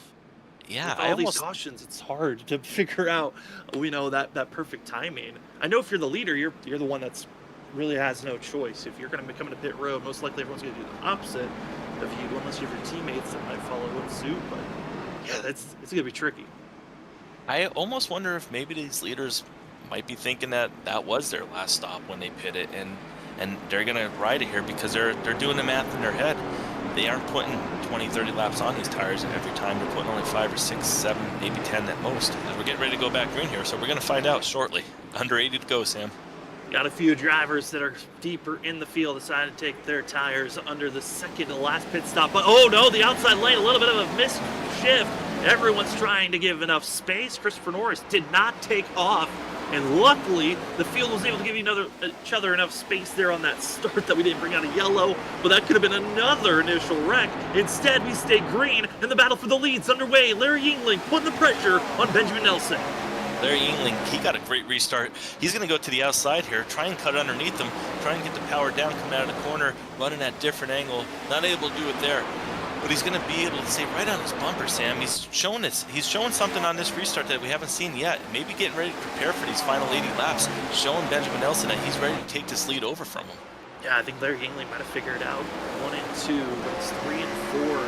It seems to be difficult on what type of an angle to want to attack these corners with. We want to go shallow, middle, maybe a little bit higher of a turning apex. I know a lot of drivers with this Gen 4 car talk about it's a lot better to go shallow so you don't get that what we call lazy spin off the exit of this corner. It's better to go aggressive, and right now Larry Yingling's testing the fate going wide and trying to stay in that second groove, while Benjamin Nelson trying to use that rear bumper to kind of put a little bit of dirty air and stop the 67's momentum. Yeah, you're seeing right here the different angle that 67 is going to run in that corner. He enters higher, gets on the brakes, cuts the car down, and then in the next corner he does the opposite. He gets down to the bottom to get that clean air like you just mentioned, and then he's able to come out at a different angle. What he's doing is keeping that car clean, not getting that dirty air on the car, which overheats the tires, gets you kind of running up the track, and then before you know it, you get a wheel spin, you heat the tires up. But Benjamin Nelson, as we got another caution though, Sam, lap and 125. It's going to be the one machine, Brandon Colley, as well as the 45, and Nicholas Caressel going to be involved in this one. And they were right around the field that were just getting right on top of one another. And Douglas Newbegin, little tap to the one, spins them around. But this group of around 8 to 10 drivers were really starting to close in and pack like sardines. And they were given moments of, okay, we might have a wreck building up. And it finally cracked right on the exit of turn number 1. Yeah, we have not seen much give and take all night, but now with the race getting closer to the end, these drivers are going to give even less and less. And unfortunately, the 45 right there, he has such a nice paint scheme. I love that paint scheme, but he just, wrong place, wrong time. He just doors right into the Brandon Colley. Unfortunately, nowhere for him to go, so he got caught up with a little damage there too. But hopefully these drivers can go and get it fixed. They are going to use that another set of tires, fill it up, and hopefully track position will cycle back through, and maybe they'll be back up in front here before you know it. I mean, each lap that passes, the more that you take tires, the better chance you're going to have that extra grip that might allow you to make some big moves. I mean, some of our leaders that are staying out top 7, been out there on this set of tires for over 54 laps. So there is a lot of tire wear that they've been putting on. Yes, there's not a lot of green flag racing that's been happening, but they're able to at least get some tire difference compared to those that just came into pit road 18 laps ago, being led by Ken Campbell. Campbell in the 15, once again, early on the pit stops, trying to take that advantage of some fresh rubber. Currently runs in 9th place. Was all the way back in 18th before that last caution flag came out.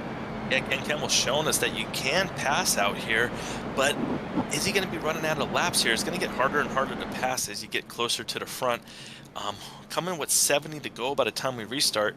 If it stays green, maybe he's going to be able to do this, but we do see Cedric Hunter leaving pit road down there on the bottom, so he's also going in to get tires too, so we'll have to keep an eye on that. But Brian McCann also working his way up. I know he pitted one stop, I think, before Ken Campbell, if memory serves me correct, so I think he's also on some decent tires too.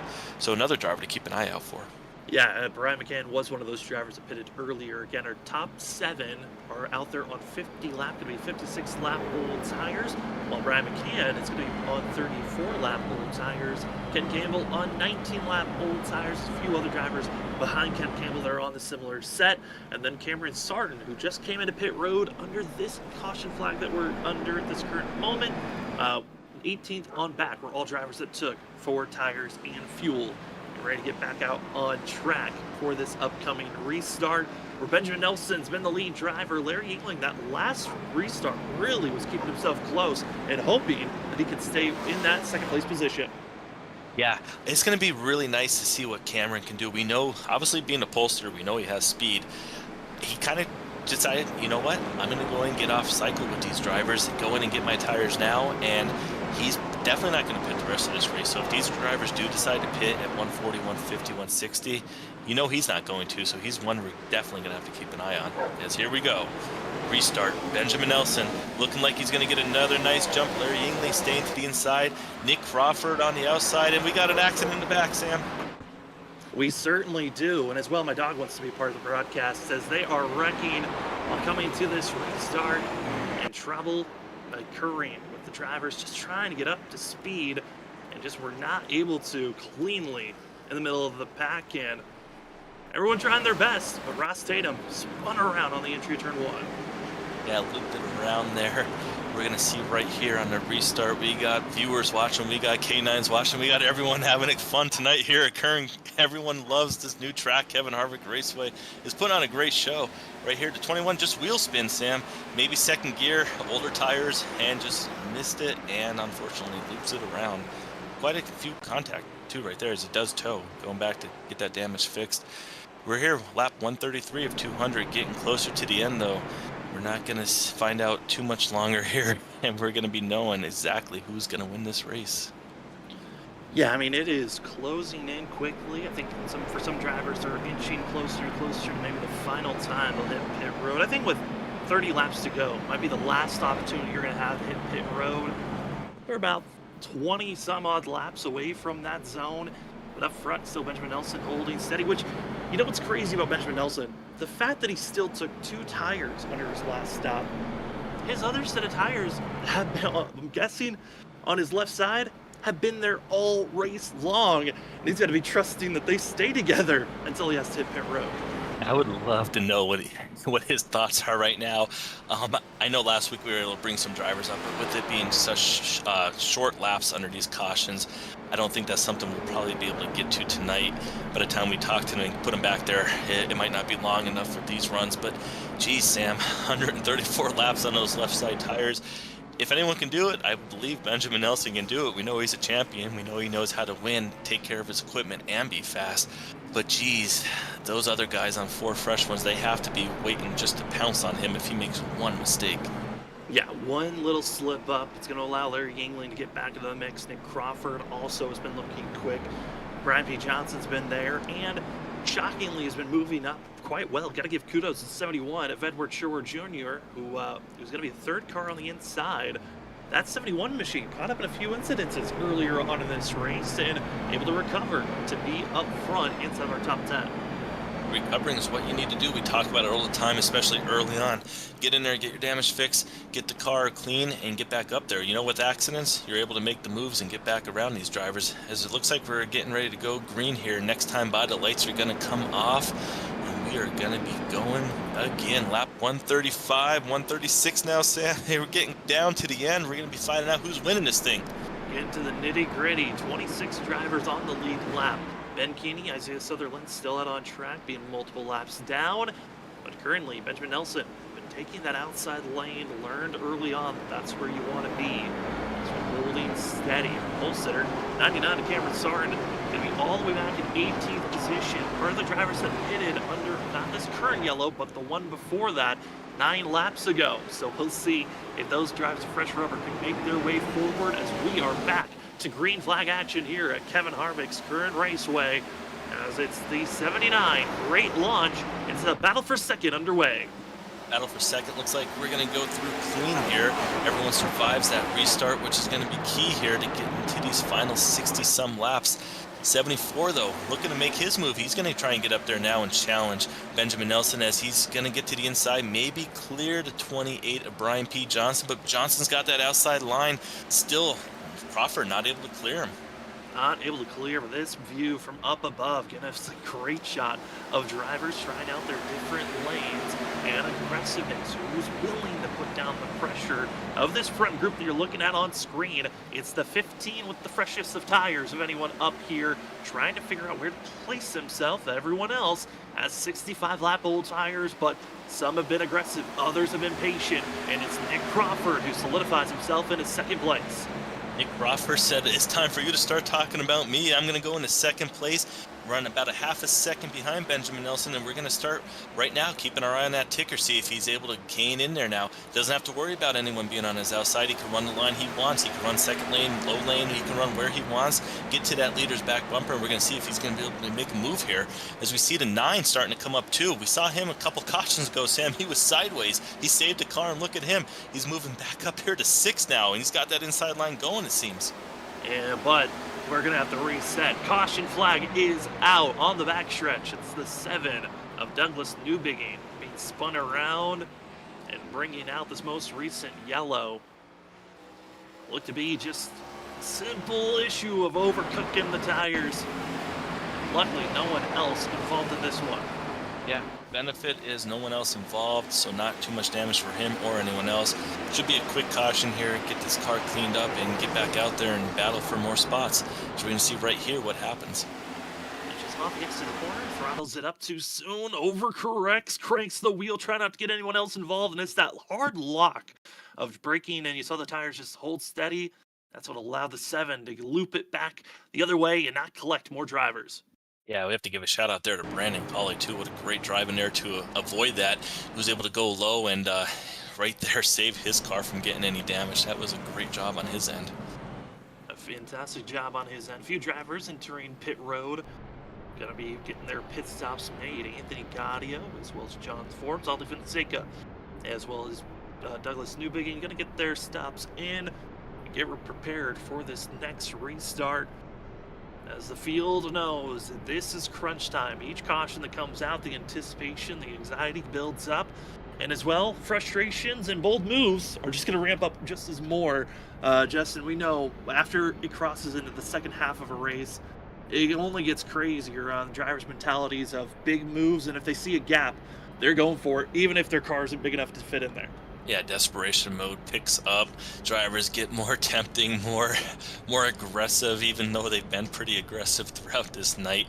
But one thing this caution does, it cools down the tires, especially for Benjamin Nelson, who has not put left side tires on. He's showing everyone that you don't need those left side tires. He went rights only. He wanted that track position, and it's been working for him. But some of the guys out there who has taken tires are back there in 8th, 9th. They're looking for this race to stay green. As we do see, he's starting to clutch, maybe saving fuel. I don't anticipate there being an issue, but maybe he's saving for a green-white checkered, Sam. That's probably what we're thinking here. Well, also, for Benjamin Nelson, he pitted outside the window that we thought that it was going to be far enough out for drivers to make it to the end of this race on a 1-stop, but 79 machine based off what we're seeing on screen. If you see those RPMs, it's a big circle. The fact that it's down to 0 and then it comes back, that's when he's clutching and then releasing the clutch. Is basically cutting off any fuel being used and allowing the 79 to continue to try to stay up front, recognizing how crucial it is to keep this lead. But at some point, tires are going to beat out fuel saving. And we'll see Benjamin Nelson if saving his fuel to the very end of this run is going to be enough to get the win here tonight, or could it be someone else that's in a pit stop mentality if I want fresher tires that can get the victory here tonight. Well, we haven't done it so far. I'm curious on what it's like to hear these drivers roaring as we're going to be getting ready to crank it up as Benjamin Nelson takes the green and roars down into turn number 1.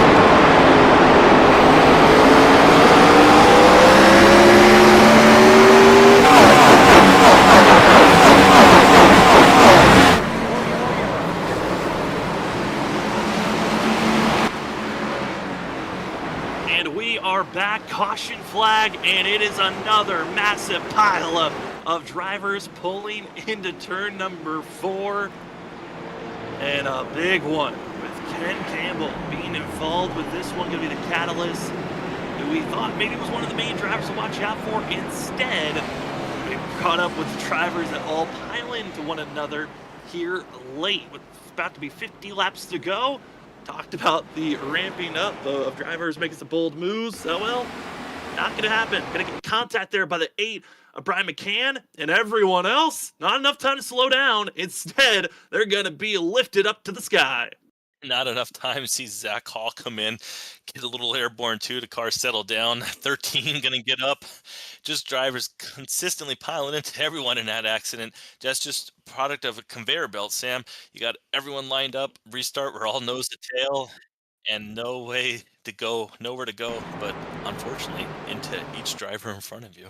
Well, if you ever wondered what it's like to be scooped up, well, here's what it's like. Riding on the back bumper of the 13 of Cedric Hunter, he'll pile into this incident, try to slow down, but then other drivers not able to woe up in time, and instead, hey, let's take a look at what the sky looks like here at Kern Raceway. Buddy the Elf right there sliding in. Nothing he could do. I mean, these cars do not stop, and look at the 13 just trying to get off of him right there and get going again, and he's able to do it. But yeah, like you said, it's just really neat to see that camera angle and how these cars just slide right under. This is the old school NASCAR where these cars seem to get airborne more often than the new ones.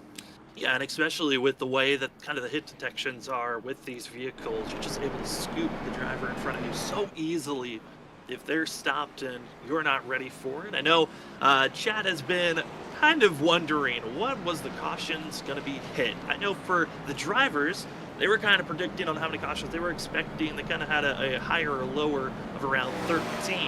I know Colley's mom said 16 was her number on yellows. Well, currently we are on caution 16. We've ran a total of 76 caution laps, which is going to go higher with these laps that are still being ran, with 2 lead changes. The inner pole sitter being Cameron Sarn, who currently runs back in 15th place. We've also seen other drivers up front, such as Benjamin Nelson. We saw drivers battling back and forth as well with 79, but it's been practically just 2 drivers up front for the majority of the evening.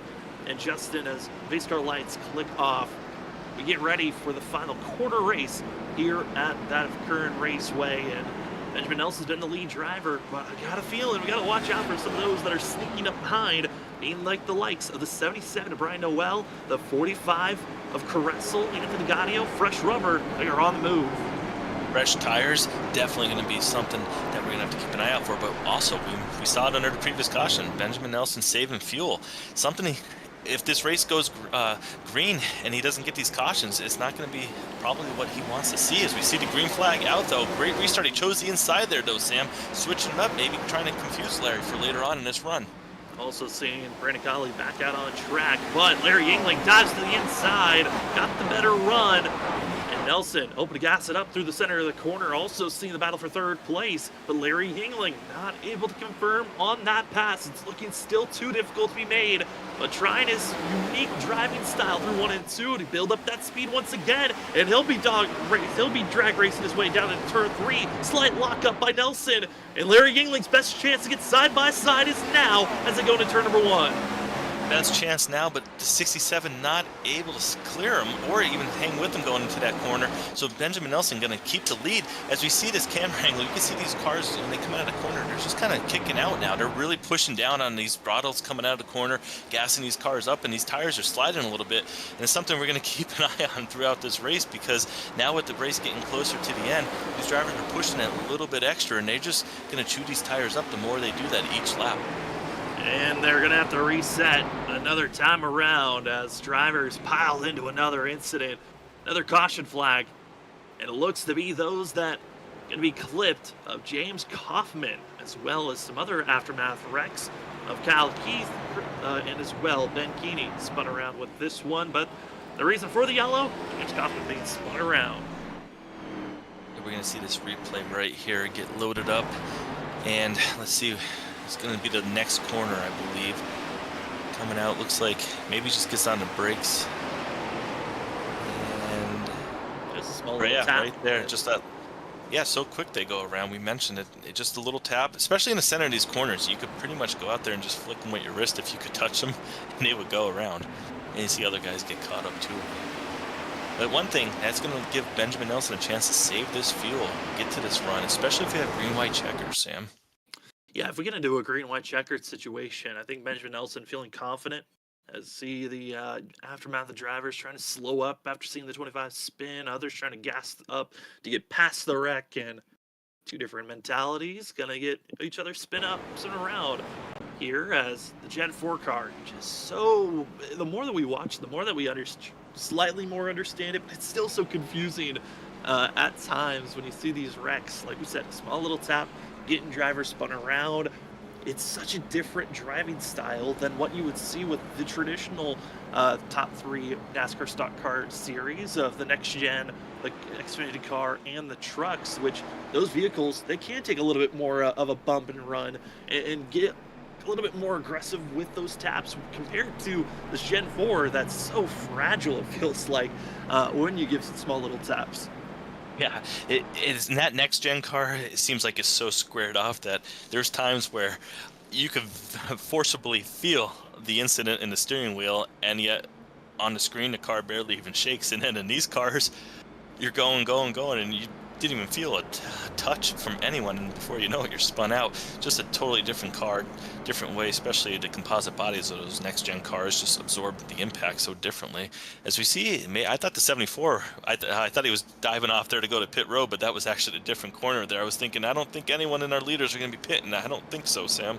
No, I would not guess any of our leaders are thinking pit stops at this time. I think you've kind of made your bed and you're going to lay in it. This might have been one of the few times. Maybe if we get a caution within the next handful of laps, we can have another opportunity. But I think after that, you're kind of stuck with where you're at. Back out of the field, I'm expecting them still to take tires and fuel and kind of grab any advantage that they can to move forward and take the positions that are in front of them. But it's going to be a tough end to this race from the middle to the back half of this pack.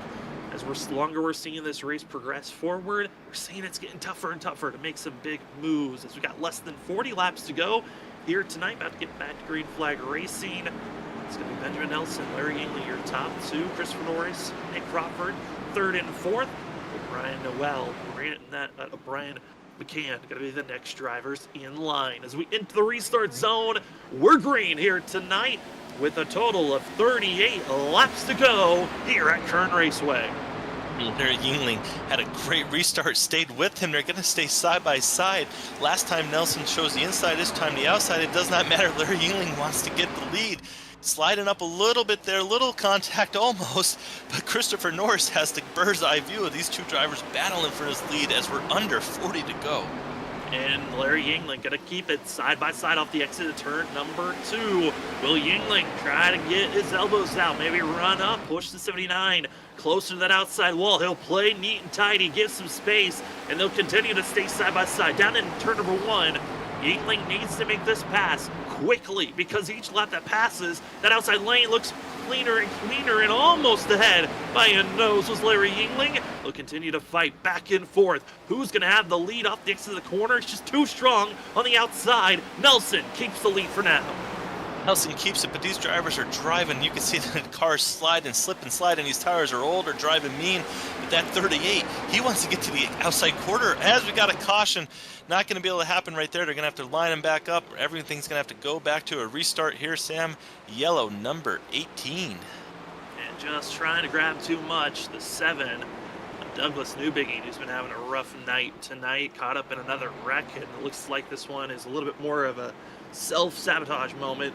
Just too aggressive in the entry of the corner and spin around, bringing out a yellow. And 22 of Joshua Corner slightly involved in it. That has come to a stop. As you see here, entry of turn 1. Douglas Newbiggie just too aggressive, loses the rear end, slides in front of the 22.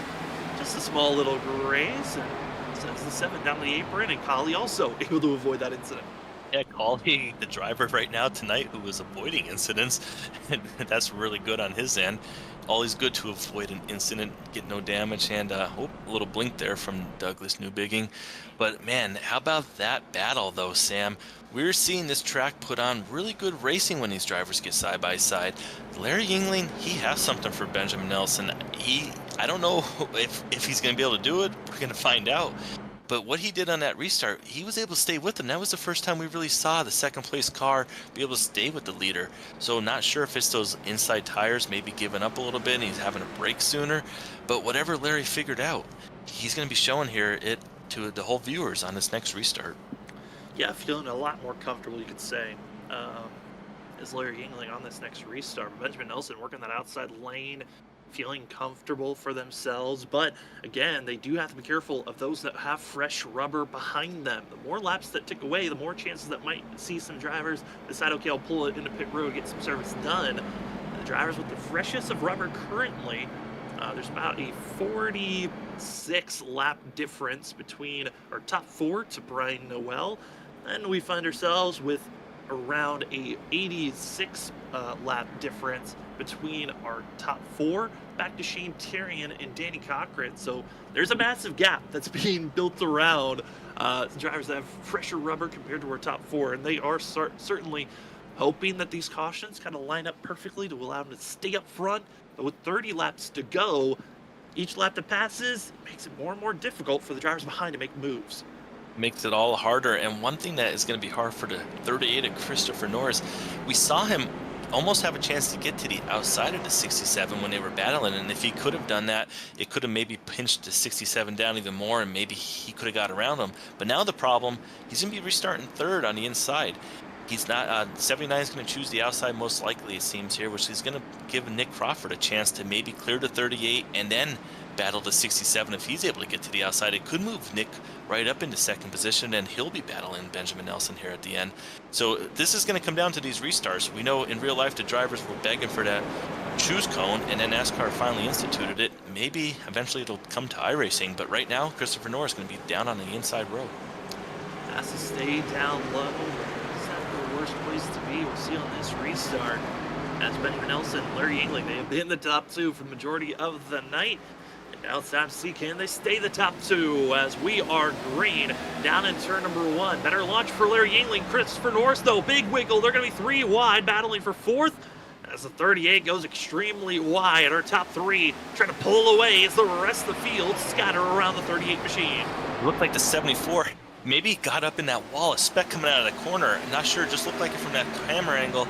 But the 67 back underneath Benjamin Nelson, showing that he has the strength to hold it down there, stay on that inside line, gas the car up. Another caution though. And it's our pole sitter. It's the 99 of Cameron Sarn involved with this one. And it looked to be just too many drivers trying to get rolling. The 99 gets clipped in a couple of hard impacts after the fact. The pole center not going to probably win this race now, Sam, this late into the evening, having trouble. Not going to be able to go pole and win tonight. Going to have to go in, get that car fixed up, and hopefully salvage a decent finish on his end. Yeah, I mean, we've only seen a pole and win twice this season, but here's what happened. The 99 machine gets clipped by Anthony Gaudio. Restfield tries to scatter around, and Ben Keeney, hard contact in the 99. And both of those drivers going to have to deal with that damage.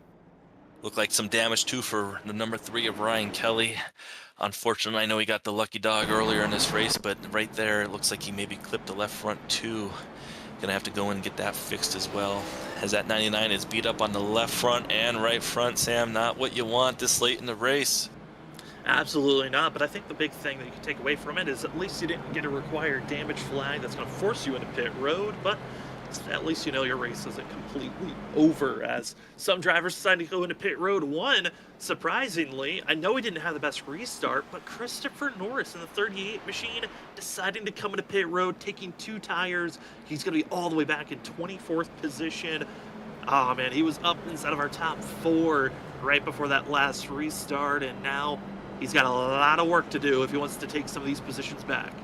Yeah, that is really, really surprising. We did not anticipate anyone really pitting anymore, especially if we're running in top 5, top 10, giving up that track position, going back to 24th. He's just putting himself in chance for an accident. But we're up front here with Benjamin Nelson. I know we're going to be going back to green here, Sam, but are you thinking, is he still saving fuel? If we get back on board, maybe we'll be able to check that before we get going here at green, seeing what he's doing in that car. Yeah, I mean, saving fuel going to be a key thing to watch out for. I think if you're this far in, you've kind of saved enough. You're hoping for the best. As we take a look here, doesn't look like he's in a huge save mode, but it's looks like it's just keep steady, not trying to go into that clutch mode that we were seeing earlier on. That's a good sign. That's showing that Benjamin Nelson looks to be in the good and should be good if we take it to the end of this race. But over time, I think that was one thing we were curious about. Does he have enough fuel for 3 attempts if needed? Yeah, so that kind of maybe tells us right there that he feels like he's good regardless of how many green-white checkers. We have to give a huge shout-out for that in-car camera right there from our producer, Robert. That was great, so we were able to see all that. But we're seeing right here, Larry Yingley not worried at all about fuel either. He's worried about getting that lead. He wants to get that restart. He's getting those tires cleaned up, getting down in the gearbox, getting ready to go. Lights are off. We're going to come down this back straightaway here, and before you know it, we're going to be in turns 3 and 4. Sam's going to be carrying it live from the green flag really soon. Here we go. Yeah, and a lot of drivers that are waiting for this restart. Shane Darian in the 9 machine going to be on the outside lane, 3rd car back. Feeling was looking like one of the fastest cars out there on course. Watch out on this restart. If we can stay green for a little bit, the 9 might be the one that makes some big moves, as we are back to green flag action. Benjamin Nelson, Larry Yingling, and it's Nelson. A fantastic launch for himself. Crawford, not the greatest launch, and already some big moves being made for 4th. Nelson doing what he's been doing all these restarts, being able to clear the 67, but the 67 we saw in a few of them be so strong. Nick Crawford clearing the 77 of Brian Noel, moving up to 3rd, trying to see what he can do. On that previous restart, I thought he was going to be able to get up in a second, but with the way the caution came out, he wasn't able to do it. But Larry Yingling is all over Benjamin Nelson, and we're coming to under 20 to go. It's going to fly by here. It will if we're able to stay green. That's the key thing to watch out for. Nelson trying to pull away and not have any trouble of the drivers behind him. Top 3 in line as Brian Noel able to pass and get forward if possible. Noel also another driver with some slight advantage on the tires, but the pace, the speed just has not been there as caution flag waves. Trouble in the middle of the field, and it's Ken Campbell in the 15 spun around, as well as Christopher Norris. Oh no, Christopher Norris, we just talked about him previously. He decided to go in and get tires and fuel and went back in there in the 20th position, 24th position, and got caught up in that accident. That's just so unfortunate. He was running in the top 5. He chose to make that strategy call, and we're going to see right here what happens.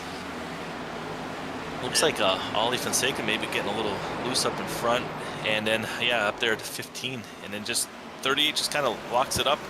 Maybe anticipating the 15 coming down on the track and just jammed the brake and unfortunately looped the car around. Yeah, I got a little bit on the apron. That didn't help either. That got Christopher Norris spun around, but it was going to be Aldo Fonseca and going to be Ken Campbell that get the contact and bring out this most recent yellow. Well, thanks so much again for joining with us here on Freaky Fast Broadcasting. And last shout out for our amazing sponsors that help out throughout the season here at WSSR. To Colley's mom, thank you for sponsoring our qualifying results. I think you're always hoping to see Brandon Colley run well. I know in the chat she's always saying stop talking about the one because my commentator's cursed this season. The one currently in 21st position and trying to recover after his incidents. But for the other sponsors, we have Roasted Gems Coffee. Well, the winter season is here, and we know that there's about to be a massive blizzard hitting for most of the United States. So might as well bundle up. Go to Roasted Gems Coffee and go check out their merch line if you haven't gotten bundled up with some warm clothing. And remember to use promo code WSSR for 5% off on their merch line and on their amazing selection of different coffees that they have today. And Trophy Smack. Trophy Smack is a great product. We've already talked about the fact they've got championship belts, rings, trophies, and what's the more? Well, the more is Wall Smack. Wall Smack is a metal plate that you get to decide what's on it. Pick your own design, if that's a logo, if that's a picture of your family, or if it's a picture for some of these drivers of their winning vehicles at certain tracks for that milestone moments. Go check out the Wall Smack. It's a great purchase to help show off your great memories. As well, what's great about it is it will come with its wall-safe magnet mounting system. And what's new is they actually have stands. So if you don't want to just slap it on a wall, that's fine. You can have it on a stand, put it on a shelf, put it on your desk, where you feel the most comfortable. Remember to get your Wall Smack from Trophy Smack, and when purchasing, use the promo code WSSR Cup. That's WSSR CUP for 10% off at purchase. Thanks to our amazing sponsors that help out the World Series of Sim Racing and allow us to give you the coverage on Freaky Fast Broadcasting. Benjamin Nelson, Larry Yingling going to be your lead drivers. The laps continue to tick away. About 14 laps to go on this restart. And it's been all of Benjamin Nelson trying to go back-to-back and become the first driver to be a two-time winner this season. Larry Yingling's got other plans if he can get it done, or will it be someone else as we're back to green flag action down into terminal number 1. Yingling is there, but can he get the exit off the corner? They'll stay side by side, but yellow flag strikes before he can get the nose ahead. Wow, that was so close. It looked like he may have had a chance to get into the lead, but the caution comes right out. But Brian McCann in third place now, moving up through this field. I know he has a little bit better tires than some of these guys, and he was able to make it all the way up there. 13 to go, though, Sam. Is he going to do it? So, one of the drivers involved in this wreck, I'm so sorry. Fitz Colley who was involved.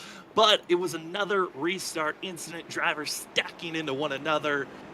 And these restarts are tough. If you're not able to, for some, they're trying to time it to take off right when the green flag pops up. Others, they're trying to time it and they misshift, and it looks like this one was a misshift by the 45 of Nicholas Caressel, who then gets a couple of drivers stacked behind the 45 machine. Tough wreck for the field.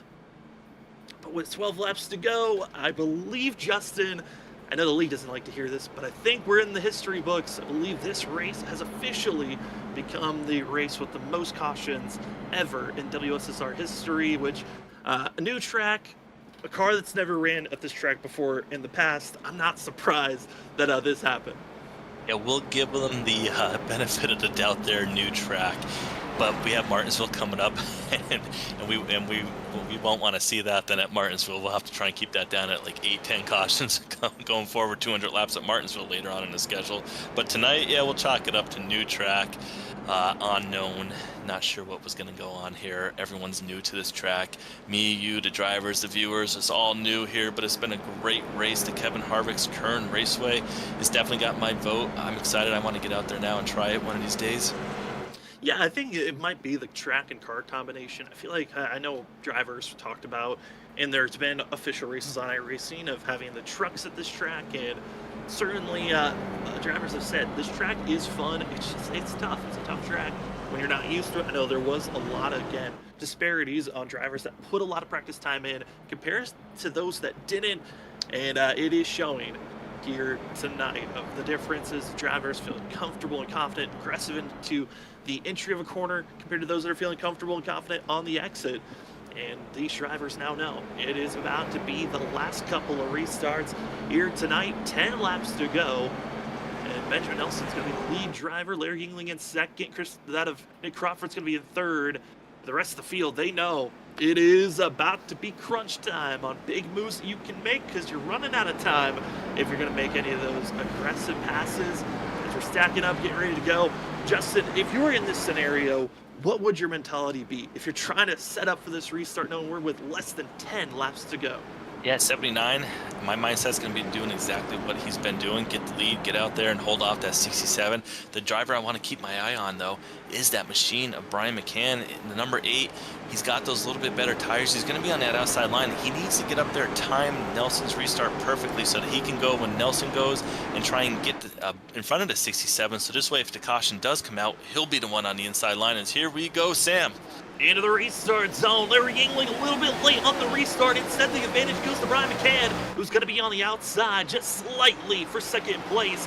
The 8 not able to gas it up close enough. They're going to be in line. Top 4, and there's the wreck. There's the smoke. Driver spinning around in the back half of the field. Yeah, we're going to have another caution here, and this might put us down in that window. Will we get back to green, or will there be a green-white checkered? I think we're going to get back with probably 3 to go, but Sam, what are you thinking? Are we going to see a green-white checkered here, as we're going to see the replay first? And replay watching out for the 17 is Chris Stitz, and as well of the 45 of Caressel. They're going to be getting a small tap, the 45 to the rear end of the 17. Haven't talked about Chris Stitz a lot here tonight, but it's up for the 17 as he gets spun around and the field gets reset. And, you know, I believe, like you said, we're expecting it maybe to be 3 to go. But I think with the pace car caught up to them, we might be closer to an in regulation green-white checkered of a 2-lap shootout. But who knows, overtime is there if needed. If we get a caution on this next restart, we would head into overtime. We have 3 attempts if needed. Cross your fingers, hope for the best. Benjamin Nelson has been loving this up front. Nelson, Larry Yingling, as well as Nick Crawford, all have been out there on track on this set of tires and the same fuel tank for 121 laps. They just need a couple more in the tank. We were given the fuel window if we stayed green, they could go 106 to around 110 laps. And now they're into what we call the unknown zone because of the fact that we've had so many caution flags that have allowed them to pace at a slower pace and momentum. They have the fuel now, but will they have overtime, enough fuel for overtime? We'll have to find out. Yeah, remember, it could be up to 3 attempts at a green-white checker, which could add potentially another 10 to 14 laps, depending on how the caution comes out and when it does. And Sam, one of those things is you'd have to take the white flag for that not to matter for the green-white checker. So if you do the full lap and then the caution comes right out, that's adding almost an additional lap before that white flag would be taken. So that could happen up to 3 times, which could easily add another 1.5 miles to these already short, starving fuel tanks.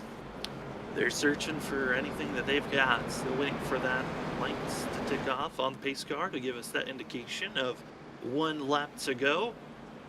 And looking at some of the drivers that have had some very awkward days. Again, we've lost 5 drivers to this point. Ben Keating, Ross Tatum, Alex Chase, as well as Christopher Wade and Mason Cassidy.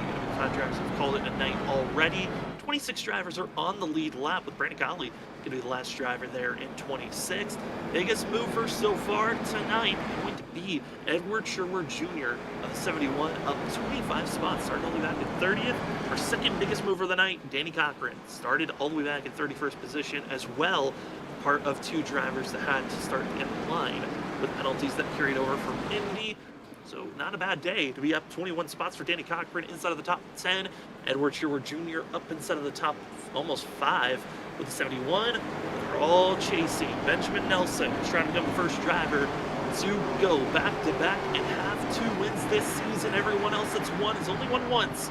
But as the pace car pulls off into pit road. It's going to be in race, green, white, checkered. If we get the white flag, this race is official as the green flag is out. 2 laps to go for Benjamin Nelson. Larry Yingling trying to get to the quarter man and was not able to do so. Instead, he'll have to set up going into turn number 3, and it's looking close. But if the field brings out a yellow now, we head into overtime. Nelson's pulling away as now we'll have our Roasted Gems white flag in the air. We only needed to stay inside of regulation, no overtime needed. Here we go as the field exits out of turn number 2. Nelson is gone. No one's close enough. The 79 hits his marks. They're wrecking from 5th on back, and it's Nelson that wins. But it's pandemonium for all the drivers scattering across the field.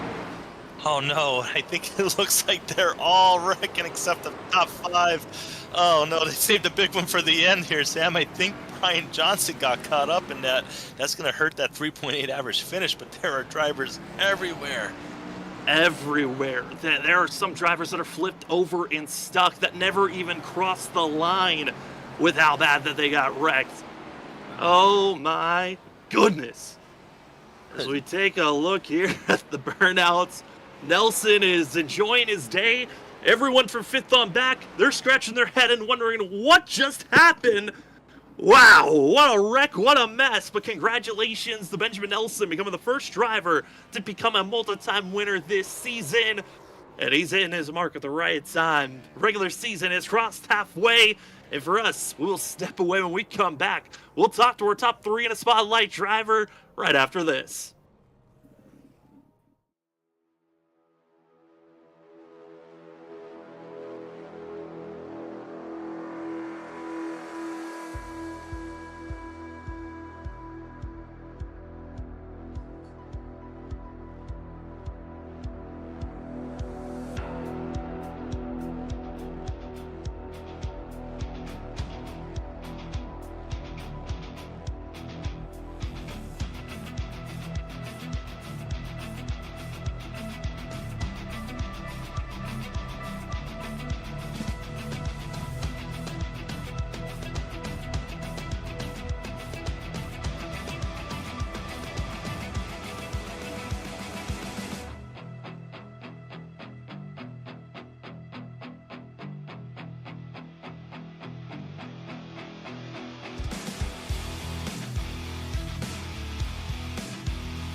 Welcome back, ladies and gentlemen, to the post-race show for the WSSR Roasted Gems Cup Series. Race 6 is in the books at the Kevin Harvick Kern Raceway. And the winner going into victory lane is Benjamin Nelson. Ben, congratulations on becoming the first driver to win 2 races this season. But man, how are you feeling after this race here tonight? Because it seemed like it was a long one. Absolutely flabbergasted, stunned, many adjectives to describe that. I don't know how I ended up doing that because I was like, I went in the warm up after qualifying and I'm like, man, I'm slow. This sucks because I was getting passed by everybody and the race was not a whole lot better at the beginning. I didn't feel like I had any pace, but I think it was right 90 to go or 110 to go or something. We pitted, or maybe more than that. We pitted, and I somehow took 2 tires. I actually didn't mean to do that. It was an accident, but that was a great accident because it got me in the front, and I didn't need the other tires. So I probably wouldn't have won if that accident didn't happen. So um, I'm just stunned that that happened. I did not expect to come out of here with the win, but I wish the race was a little cleaner, but I will say if it was, I don't think I would have won. I think Larry would have got me. Benjamin, it's Justin up in the booth. You answered my question. I was going to ask you what made you do the 2 tires, but you already told us. So now I'm going to have to ask you, putting this race aside because it was just a crazy involved accident-induced race. How about going next week to Las Vegas where it's going to be 1.5 miles, multi-groove, being able to run all over the track? What are you thinking next week's going to be all about? Yeah, so Las Vegas was already kind of multi-groove before they changed up the oval package. So I'm very excited to see what that's going to be like. I feel like we're going to be ripping the top on both ends. Um, that's fun, but it's real tough, especially in 1 and 2 at Vegas to keep that there and not slam the wall and exit. But it's going to be a lot of fun. Vegas is always a lot of fun. I think it's a lot of on throttle time, so really got to maximize your exit speed. It's a bumpy track too. Tire wear is going to be really important, so gonna look forward to that. I'm usually pretty decent at take care of the tires, but you never know. Qualifying is going to be important too because even though there's a lot of lanes, you just can't beat track position sometimes. So case in point, this race, I guess. So yeah, it's gonna be exciting. Yeah, I mean, we're talking about track position, Ben. If you look at the stats for this season, you've been the driver with the best starting average of anyone out there coming into tonight's race. But 2 wins, what does that bring confidence-wise? I know the ultimate goal now is just aim for more playoff points. This certainly does help in that fashion. What are you expecting for this rest of the regular season? What are you hoping to learn before the playoffs come around? Well, in terms of myself, I'm hoping to learn my equipment even more, like my new equipment. I'm hoping to learn it a little better, maybe so I don't have to think about things so much, like in terms of where my buttons are and all that stuff. But that doesn't really have much to do with the league. But every race helps. Every race is more experience, so this one helped. I'm looking to learn a little bit about restarts because I wasn't very good on these restarts. I was the leader, but I just I didn't go as well as I could have. Larry was beating me every time, and if if he was the leader, I had no chance. Like he was gonna be gone. Um, but he wasn't, and I was able to hold on. So the rest of the season is gonna be nice. I also got the fastest lap, I believe. So it's another point. I think I have 5 playoff points at this point. That's good. That's good. That's a better gap than I expected to have at this point in the season, considering what happened recently, like at Watkins Glen in Texas and stuff. So made a good spot right now. It certainly looks like it, Ben. Congratulations once again on your win here tonight. And before we let you go, the floor is now yours for any shout-outs. Yeah, I'd like to give a shout out to first and foremost my Aunt Marilyn up in the north. She's watching this, and it brings her joy to watch. So I greatly appreciate her devoting her night to watching, and it makes my day every time I hear her talk about it. So it means a lot to me. Also, the rest of my family, it means a lot to me that they watch too. All my coworkers, you guys for these great broadcasts. I don't imagine this one was that great to watch, but maybe maybe some people found some enjoyment with the cautions. But additionally, I'd like to give a shout out to the league for just the incredible infrastructure they have going on. It's a lot harder to run a league than people think it is. It's a lot more money than people think it is. So they do a great job. I can't really fault them for anything. I have nothing but good things to say. So I will also give a shout out to all my teammates at Snowy Desert Racing. They support me. They keep me cool in the pressure moments. So very grateful to them for that. And just everybody that supports the league as well, not just the people that watch, but donations and everything. Even the donations for Freaky Fast from the endurance race, that was awesome too. So thank you everyone that contributes to ultimately having this league put on a great show. Well, that will be your winner here tonight in the 79 machine, Benjamin Nelson. Congratulations on your second win this season, and good luck next week at Las Vegas. Thank you. Well, from victory lane, we go down to second place. The driver that was trying to time up those restarts and was so close at times. We have Larry Yingling in the 67 machine. Larry, you come away second, but man, you had so many close moments. What else did you need there to have a chance to go at Ben? I really don't know. I know a few times I definitely timed the restart perfectly. I want to say once, maybe twice, we were dead even. If not, maybe I was slightly ahead. But the caution came out and it went back on the last loop. But it was just a good race. I finally had a good top 5 run for an entire race this season. And hopefully it gives me good momentum. Larry, Justin up here, congrats on the second place finish. We saw in that one restart you had a chance to get underneath him. Were you doing anything different? Were you getting on the gas, maybe different spots? I know you can't beat them to the start, but were you trying just to shake it up? And that one time it looked like you got even with him before turn 1. Yeah, I know you can also restart here in third gear. Most of the time I was in second, and I'm pretty sure Ben and maybe a few others around me was in third. So I had a little bit more wheel spin, but a better jump. And yeah, there was also a few times where I timed it perfectly, but I let off a little bit because I thought I was kind of jumping it. And definitely wish I would have stayed in it. But definitely, and every time I got under him, sometimes I got a little loose, sometimes I got tight. I just never had that one perfect corner I needed.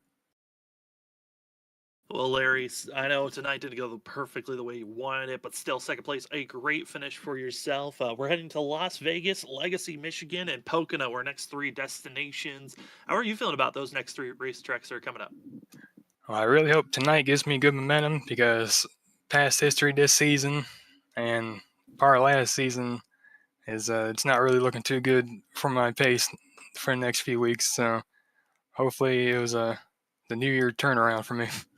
Yeah, we're hoping for it. Well, before we let you go, Larry, the floor is now yours for any shout-outs.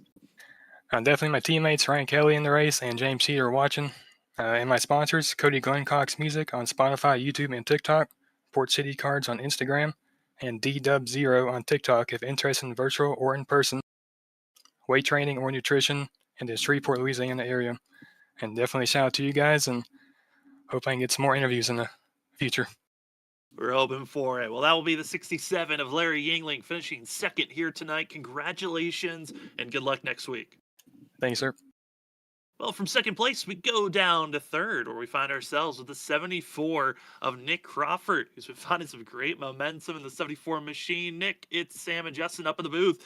Congratulations on a top 3 finish, man. How are you feeling about your finish here tonight? Because it looked like it was going to be tough with being out there for 126 laps. Well, tonight was definitely an attrition race, so I'm feeling good with a third place right now, especially after the mistakes from last week. So, yeah, I'll take a third place after 22 cautions. Nick, it's Justin up here. Congrats on the third. A couple restarts before the end of the race. I saw you almost have a chance to get to the outside of the 67 when he was battling Benjamin Nelson up there for the lead. If you were able to get to his outside and get around him, and then the caution came out and you then were starting second, do you think you had a chance for the 79? What do you think you would have been able to do if you had that opportunity? I think if we would have had a long enough run, there might have been a chance, but it's kind of hard. This was pretty much a one-lane racetrack tonight, so if you wanted to pass somebody on the non-preferred lane, you had to have a little bit better tires. I know Ben took 2 tires, but at that point, I think they had it equalized a little bit. There wasn't a lot of wear on the left sides. So if there was a long enough run, maybe there would have been a chance. But with the amount of cautions and how quick they came out, you're really just playing the restart game, just trying to be on the outside, trying to be on the second row, just at that point, I was just trying to line up in fourth. I mean, Nick, overall, finishing in third place, congratulations on that. And before we let you go, the floor is now yours for any shoutouts. Of course, I have to shout out my beautiful wife. She was watching tonight and commenting, so shout out to her, of course. Shout out to you guys for doing the broadcast. And then I want to thank my teammates, Ben Nelson, Christopher Norris, and then Johnny Brugg, who isn't here. Hope you feel better, Johnny. Other than that, you guys have a great night. You too, Nick. That's the 74, Nick Crawford, finishing in third place. As we head down from our third place finisher, we go down to our spotlight driver, going to be finishing sixth place here tonight. We have John Forbes with us. John, it's Sam and Justin up in the booth. You come away with sixth place there at the end. I know yourself and Zach Hall had a great kind of drag race to the start finish line there at the end, but the start of the race didn't go as well as you hoped. Man, how are you feeling overall with the type of race that you had? Yeah, it was really strange. I start the night off with qualifying. I kind of just boofed both the laps. I was almost on par with my practice lap through 1 and 2, and then on the exit just got a little too greedy with the throttle and got a little too much wheel spin and ruined the lap. And then the second one just was way too tight and blew that. So I was like, all right, I'll just start from the back and see how it unfolds. And it was probably a good call. There were some really big wrecks at the start of that race, and I probably would have been right in it with that speed I had on the second lap of the qualifying. But yeah, I finally got up to like 11th, about halfway through the race, almost halfway, and then that huge restart wreck. I think I got sandwiched against Mason, took a bunch of us out, but I think I was like all 4 wheels in the air when I got hit, pinched against the wall and Mason. So I thought the car might have been okay after that, but got going on the next restart and it was really wounded. So checked the RPMs and we were down at least 50 from that contact, and the wheel was kind of bent. So I think after that I spent the next 10 cautions just fixing over 3 minutes of damage. And by that point, when it was all fixed, I had about 50 laps just to see what we could do with it. And the car actually had decent speed. And I think going to the last corner I was about 12th place, and I was like, all right, I'm good with that. Like it's been a hard fought night, and I mean some of the other races of the season I wasn't even able to finish with similar damage and stuff like that, just more unfortunate events. But yeah, I was going to be good with 12th, and I saw the 9 getting a little too hot or something into the last corner and wipe a bunch of cars out, and yeah, perfectly got through it. I couldn't believe my eyes coming out of 4. And yeah, at that point, just trying to hold Zach behind me, but he's got too much of a run coming out of the last corner. But yeah, it's crazy to walk away with 6th after that whole race. It was really fun during the race when we actually got some green laps. I just bought this racetrack before it started, so yeah, it's a lot of fun. We can keep it green, but yeah, just having the patience and the way these cars scoop, it's really hard to do. John, it's Justin up here. Congrats on the 6th. Nice run there. Next week, we have Las Vegas, then Legacy, Michigan, Pocono Raceway. Out of those 3 tracks, what are you most looking forward to? Yeah, I know Vegas. I'm really looking forward to that. I actually saw a post that iRacing put up earlier in the week about these cars running some Gen 4 stuff at Vegas, so that's going to be really fun. I'm hoping we get some really nice green flag runs there. In Michigan, the same kind of thing. I don't have a ton of experience with these cars there. I guess Auto Club's probably the closest I got to Old Michigan there. So yeah, just looking forward to getting to some bigger tracks. Same with Pocono. We'll see how that one goes as well. But yeah, just opening the schedule up a little bit with these bigger tracks. It'll hopefully help with some of the carnage we've had out here the past few weeks. Yeah, we're hoping that it gets cleaned up here quickly, John, but still, congratulations on a 6th place finish and being one of the bigger movers of the night. And before we let you go, the floor is now yours for any shoutouts. Yeah, as weekly, I want to thank you guys for hosting these. I know it's been a kind of rough the past few weeks with all the cautions and stuff, but hopefully we'll get the product cleaned up here a little bit soon. I want to thank JDF Performance Mods. Go check them out on Instagram for supporting us. Same with eFlex Fuel, putting them on board every single week. I want to thank my brother for putting some schemes together, Lucky Dog Schemes. Go check him out on Instagram. And that'll be it for tonight, guys. Well, that'll be the 11 machine of John Forbes coming away with a 6th place finish here tonight. Congratulations on that, and good luck at Las Vegas next week. Thank you, guys. Well, from our interviews, we get ourselves prepared for the end of tonight's broadcast. Certainly a crazy one. I know that we want to look back at the wreck, but first I think we're going to take a look at the unofficial results for tonight's race, because a lot of shifting went on there late. Some drivers, I know I've gone back and rewatched the wreck a couple of times. Justin, certainly a lot of calamity went on to set us up to where the drivers finished out here tonight. First, our top 10 drivers going to be Benjamin Nelson, Larry Yingling, as well as Nick Crawford going to be your top 3. Brian McCann able to finish in 4th, but then from 5th on back, everyone coming out of the giant wreck that happened there late off the exit of turn 4. Zach Hall able to win the drag race between himself and John Forbes for 6th. 7th was Douglas Newbigging, Cameron Sarton in 8th. 9th we find Ken Campbell and Christopher Norris finishing out the top 10. As we take a look at the other rest of the field, I mean, Justin, that giant calamity was massive there at the end. Yeah, it really changed up the running order at the end. You could have been running 10th, and then before you know it, you were 20th, or maybe you were running 12th and then ended up 6th, like we just heard John talk about. It was just like a Talladega accident, but not at Talladega. It was a little bit west end up in Bakersfield, California. So it was certainly a crazy one as the field was coming to an end. Here's where it kind of started. I know some drivers are blaming others on this. There was some contact between the 71 to the 77 that looped each other around, as well as the 9 getting loose. And drivers it's the last lap. You're sending it all down into the corner.